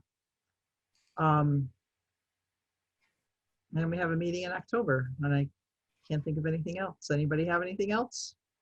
No, just, hey, Bob, are you available tomorrow afternoon? I got a few things going on in the morning. I have to meet a structural engineer at the high school. Okay. I'm available. Tomorrow afternoon? Well, Yeah. Afternoon is okay for me, but not the morning. Okay, I'm after 3, I'm good, or I don't want to keep you late. I'm good after 11:30 to 1 o'clock. Okay, I mean, after 3 is fine too. Thank you. That's good for me too. All right, Ray. Where we're gonna meet. Figure out where you're going to meet, and then we'll be, Okay. All right. I'll call you off. I'll call you, Dave. Thank you. Yep, sounds good. Thanks, Roy. okay, let's see, 1, 2, 3, 4, 5. All right, so Gilroy and John Menti, 1, 2, 3, 4. And Dave Horvath, you got to stick around because we got a couple other things to discuss briefly. Mhm. Carolyn, Ken, Jim, Joe Colada, Bob Germanero, thanks, unless you guys have anything else you got to ask about or know about. We'll see you around. Have night, a good guys. night, everyone. Well, Good night, good night. All Thanks. set. Good night. Good night, night. thanks. All right, so hang on. I got to walk around on the roof of the firing range today. Woohoo! How did you get up there and I couldn't get up there? I just walked right up. Really? So, so today, I mean, I've been pushing Matt to try to get this engineer who's doing the review of all the reports in the building independently of all the others for the town, the ones that was hired by the town to do this by the Board of Selectmen of the review of the firing range. Said he would come today to do the review. I actually got in touch with Roy, John, and Dave because you guys had been out to different meetings that we had out there with Connecticut Masons and Hoffman, et cetera. But of course, they came at 11 o'clock, which was not a good time for anybody, including me, but I left work and ran over there and met this fellow Fernandez, Raymond Fernandez of Becht Engineering. He's called Russ. And he did a review. He walked around the inside. We had lights for him. Chief Pugner and Lieutenant Durkin were there with myself and this fellow Russ. And walked around the inside, made a lot of notes, walked around the outside, and then I said, do you want to, I was initially thinking he would want to get up on the portico roof because that was one of the leak problems. And he wanted to get up on the roof, which I forgot. There's a ladder on the back of the building, which Yep. goes right up to the roof. Makes it So- easy. So we went up on the roof and I said to Durkin, Dave Horvath wants to get on the roof. Well, why shouldn't he? Should be able to do that. That's not a problem. So, and then I asked Chief Pugner and he said he thought you already went on the roof. I was told I couldn't. I have emails from, I know. So I know because I was there as part of that thing. We just all went up on the roof, which was nice. interesting. But if you want to look at it, Dave, I would say, Durkin Well, actually said, Durkin said to me, oh, Dave Horvath's on the committee with you now? I was like, yeah. So if you want to try to get in touch with Durkin and see if you Yeah, can. we text each other on a somewhat regular basis, so I'll, Okay, and then he said he would just double check with Chief Pugner to make sure it was okay that you come meet him and go up on the roof. Because there were a couple of spots where there's like that middle section of the building in the front where you sometimes see water dripping down from that sort of metal fascia sort of thing. Yep. Kind of part of the curbing. Mhm. And it looked a little damp to us. And then on the roof side, it looked like the membrane wasn't really adhering. And so anyways, he looked at a lot of different things. He wants to get his report together as soon as possible. He said within a week. But the process will be the report will go from him to the attorney that the town hired. From the attorney to the Board of Selectmen, they will have to then give it to us. So he will make his recommendations, and a couple of things he talked about was, the roof installation. I mean, short of it actually leaking down through the roof, it's not, unless it's leaking along the curbing and going down the wall and in. But since Downs, he asked me about this water test that Downs did, which they never really documented. They just stood there with a garden hose and the wall leaked, and then I don't even know what day that was. And then he asked to see the design plans. And so we found print copies of the plans at the PD. He looked at them, took some pictures of them, and I'm trying to find electronic copies. And I don't know if anybody remembers if we had, well, it would be. We John and do. Brooke. Hey, Nancy, Yeah. email Josh. I think Josh can get you to the right spot. Okay, I don't know if I still have an email for him because the one that he used was something he made up just for public site. I'll text him. I have his. Yeah, if you have a problem, I can call him at work, because I know when I printed the stuff for the electrical, in the dispatch room, I talked to him and he just led me to the right file and I just printed what I needed. Right, but he had it electronically. Yeah, Okay, all right. Right, I'll check with that. I don't know, I didn't know whether John Menti still had them anywhere. But then your computer went fluey and you probably might have lost them. That, I lost everything in that computer Well- crashed in January. Well, right, when mine crashed, I was able to take it over to Bits and they took all the stuff off and put it on a flash drive. So I'll have to see if I have it on a flash drive. I mean, I know Brian has it, but he doesn't want to talk to us. Kathy's fallen asleep. So one of the things, just briefly, that this fellow talked about was the coating on the outside that has been recommended, and there's several different types, but and Chief Pugner expressed concern over the weather turning colder, but that a lot of these can be done, you know, down to 40 degrees, and that it shouldn't be a problem. And he was saying, again, he hasn't come up totally with his conclusion, but recommendation of making repairs like they had mentioned, both between, not as extensive as Hoffman said, kind of a lot more along the lines of Nationals report, and then doing the coating and sort of see what happens. And if that doesn't hold or work, then he's talking about maybe ripping the curb apart up on the roof and seeing if it's the roof that's the issue. So again, we're gonna have to wait and see what he says. And I would say, Dave, if you definitely want to go up and look at that roof, go ahead. I will text Bob in the morning. Yeah. One thing I I noticed, actually saw him. so walking around the back of the building, and you know, we were looking at the wall, and I looked up and I could see under, so in the front, you've got the little tall curb, Mhm. and in the back, it's just the flat with the sort of flashing fascia sort of thing. Uh-huh. When you look up under, like just standing and looking straight up under it, you can see plywood.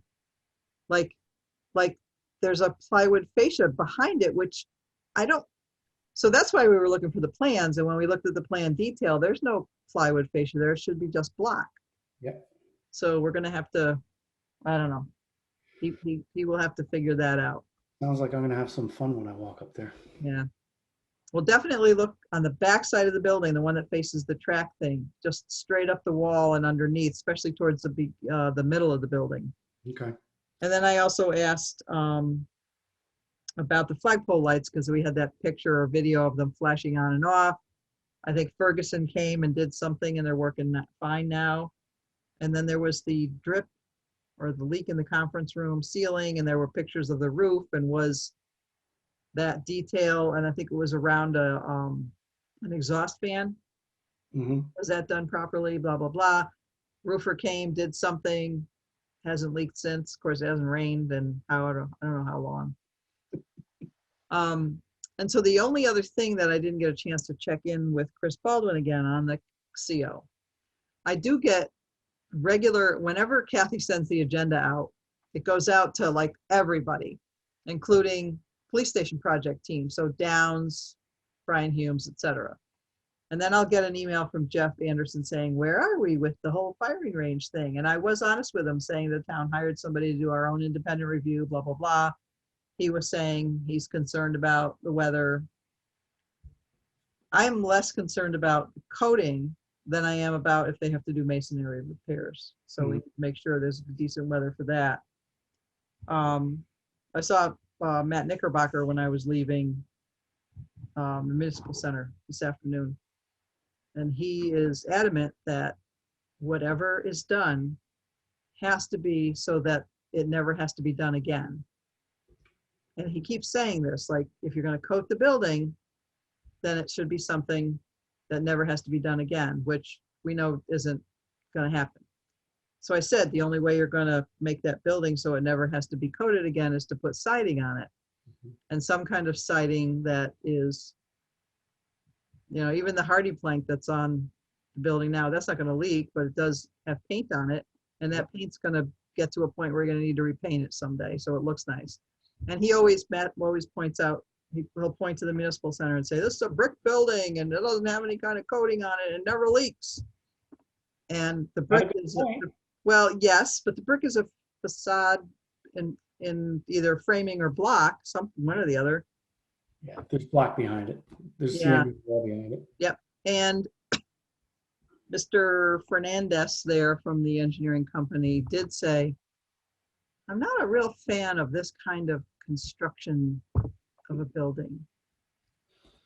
And I was like, okay, but what does that mean? So, and I don't know if he meant just single wide block or single wide with hollow core where they're filled with the insulation and it's supposed to weep the water out or whatever. So we'll see what they come up with. Yeah, I just don't get, he said, oh, this is how all targets are built. Well, that's fine, but we have buildings built like that too that just don't leak. So there's something inherently wrong with just the whole, Right. design or the installation. Right. And the buildings that you know that are like that, are they coated on the No, outside? No, you're not coated. No. they're just split place block and mortar and that's it. And then on the inside, there's stud and sheetrock. But yeah, they were, before the stud and sheetrock, they were just a shell for months and months and months with snow and rain and sleet and never had a problem. So that's why I still can't get over the fact that guy said, well, these buildings are designed to leak. That still is going to stick in my head for the rest of my life. Well, and they said, well, that's how Target is built. And that's, Yeah. they put a coating on the outside of Target. I don't know. Yep. So does Target in Bethel every 5 years recoat their building? I don't know. That's an awful damn big building to recoat. I don't know. That's a lot of square footage of block. Yep. I we think could they ask are them. painted, though. I'm pretty sure they are painted.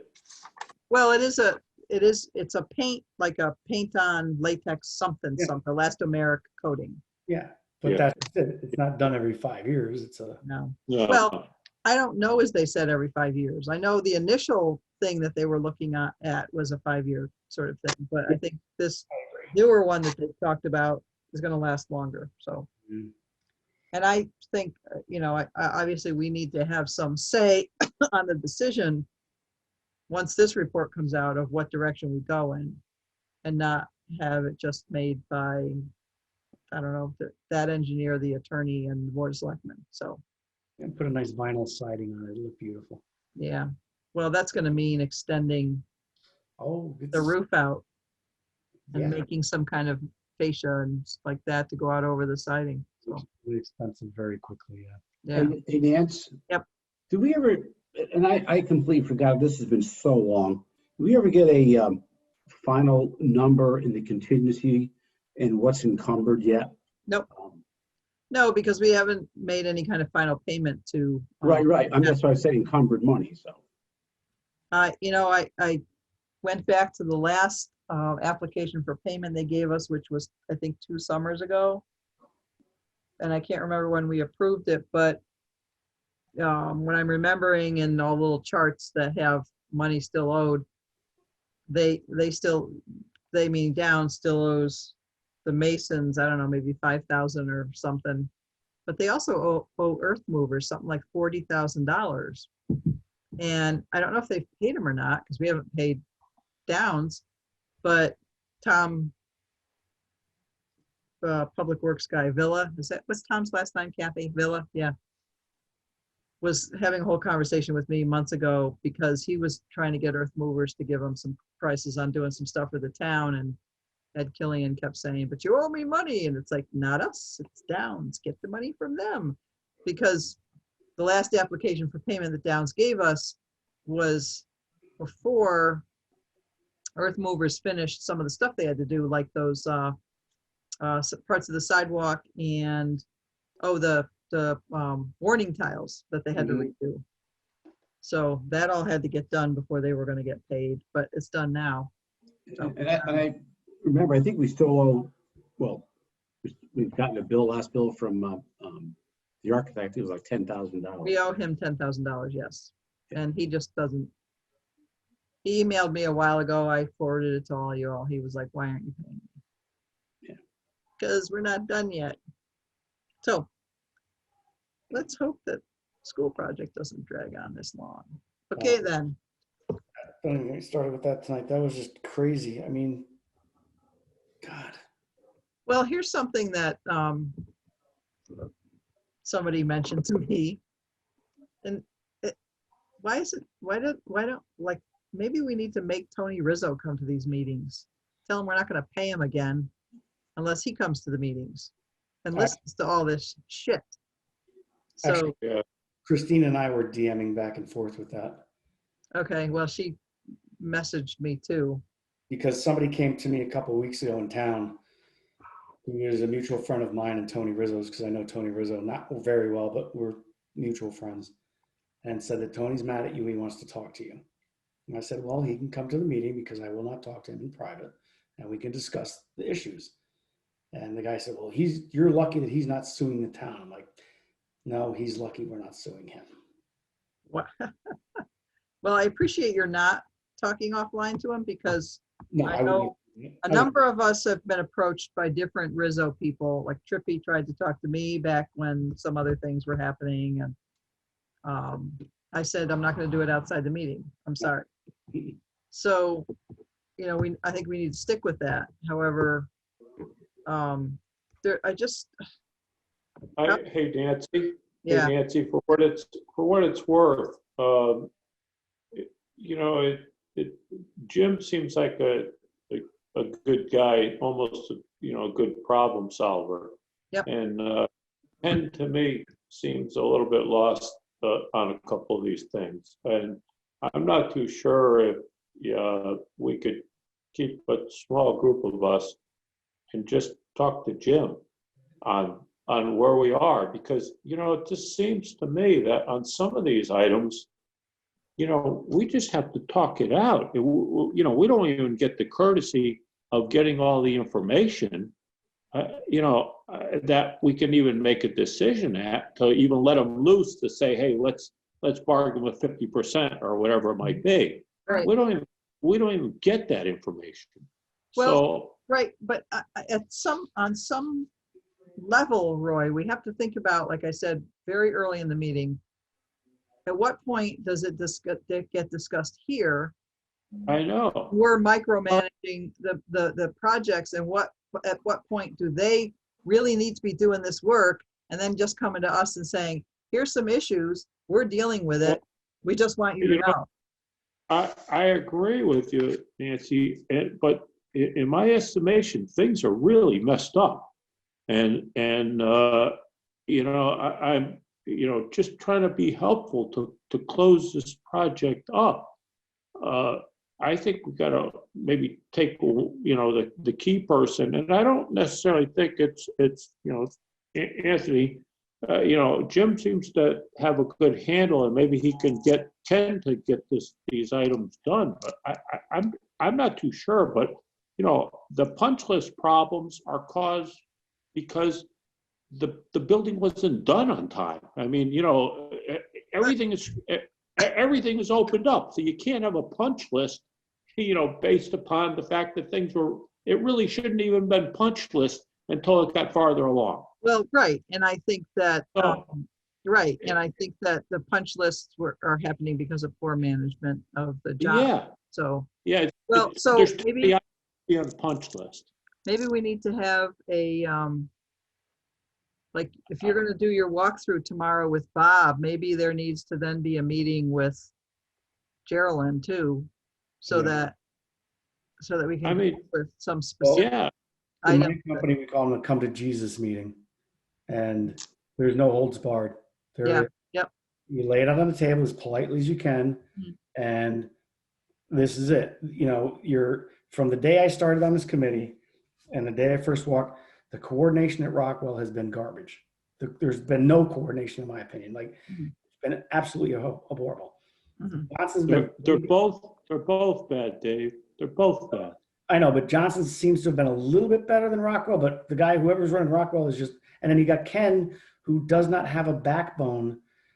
He just wants to please everybody. And that's not the kind of guy you want running a project like this. No. He doesn't want to get into it with the contractors, and you need a guy that's going to represent Bethel and he's not doing it. But the problem is, you know, we're 80% done, and we got to get it done. And you know, we got to work with who we have here. And, you know, in the spirit of trying to get this wrapped up, I just think we got to work with everyone at this point. Well, And- and so then that makes me concerned about the quality of the work. And like Terry said, part of the whole state thing is that you Yeah. get something that lasts for 20 years or more. And Mhm. are we getting that? Yeah. Get worried about And that? I have some questions with the quality on some of the outside work, on some of the roof work and flashing and what have you. Yeah. Those are the type items I want to talk about, with our outside punch list. I'm glad you So caught the light poles. That's, to me, that was right there. That's crazy too. That was crazy. And if I it's- mean, Yeah, and if they're know- installed properly with the right leveling bolts at Rockwell, why not at Johnson? and I'm upset with Rizzo, to be honest with you. Any one of those guys knows exactly how a light pole goes on. That's their business. And you know what? To let Ferguson put every single one on incorrect, I put as much blame on Rizzo as I do on Ferguson. That's Well, crazy. I found it very ironic that electrical contractor was. Exactly, exactly. Like, are you freaking kidding me? Really? Come on, guys. Right, yeah. Well, that's Roy had said that earlier too, when we talked last week. Yeah. So, Just like- all right, so let's, So I don't know. I will whatever- also, I whatever we could do- I got an email from, I think Geraldine, I mean, it was originally sent from Rizzo to Geraldine because the roofer at Rockwell, Young Developers, wanted to meet with the owner's rep. Geraldine was like, but why do you want to meet with me? If you have problems, you meet with the owner. And then I don't know where that went or what happened with it. I can forward it. Yeah. I think it came end of last week. Yeah, so, all right, so you guys are doing a tour and then we're gonna see about getting the other subcommittee together again. Yeah. And with Joe and Joe, if we need to do that soon. Can I and get a Marty, copy- can I get a copy of the punch list? let me see if I have it, because Okay. I think it didn't go to everybody.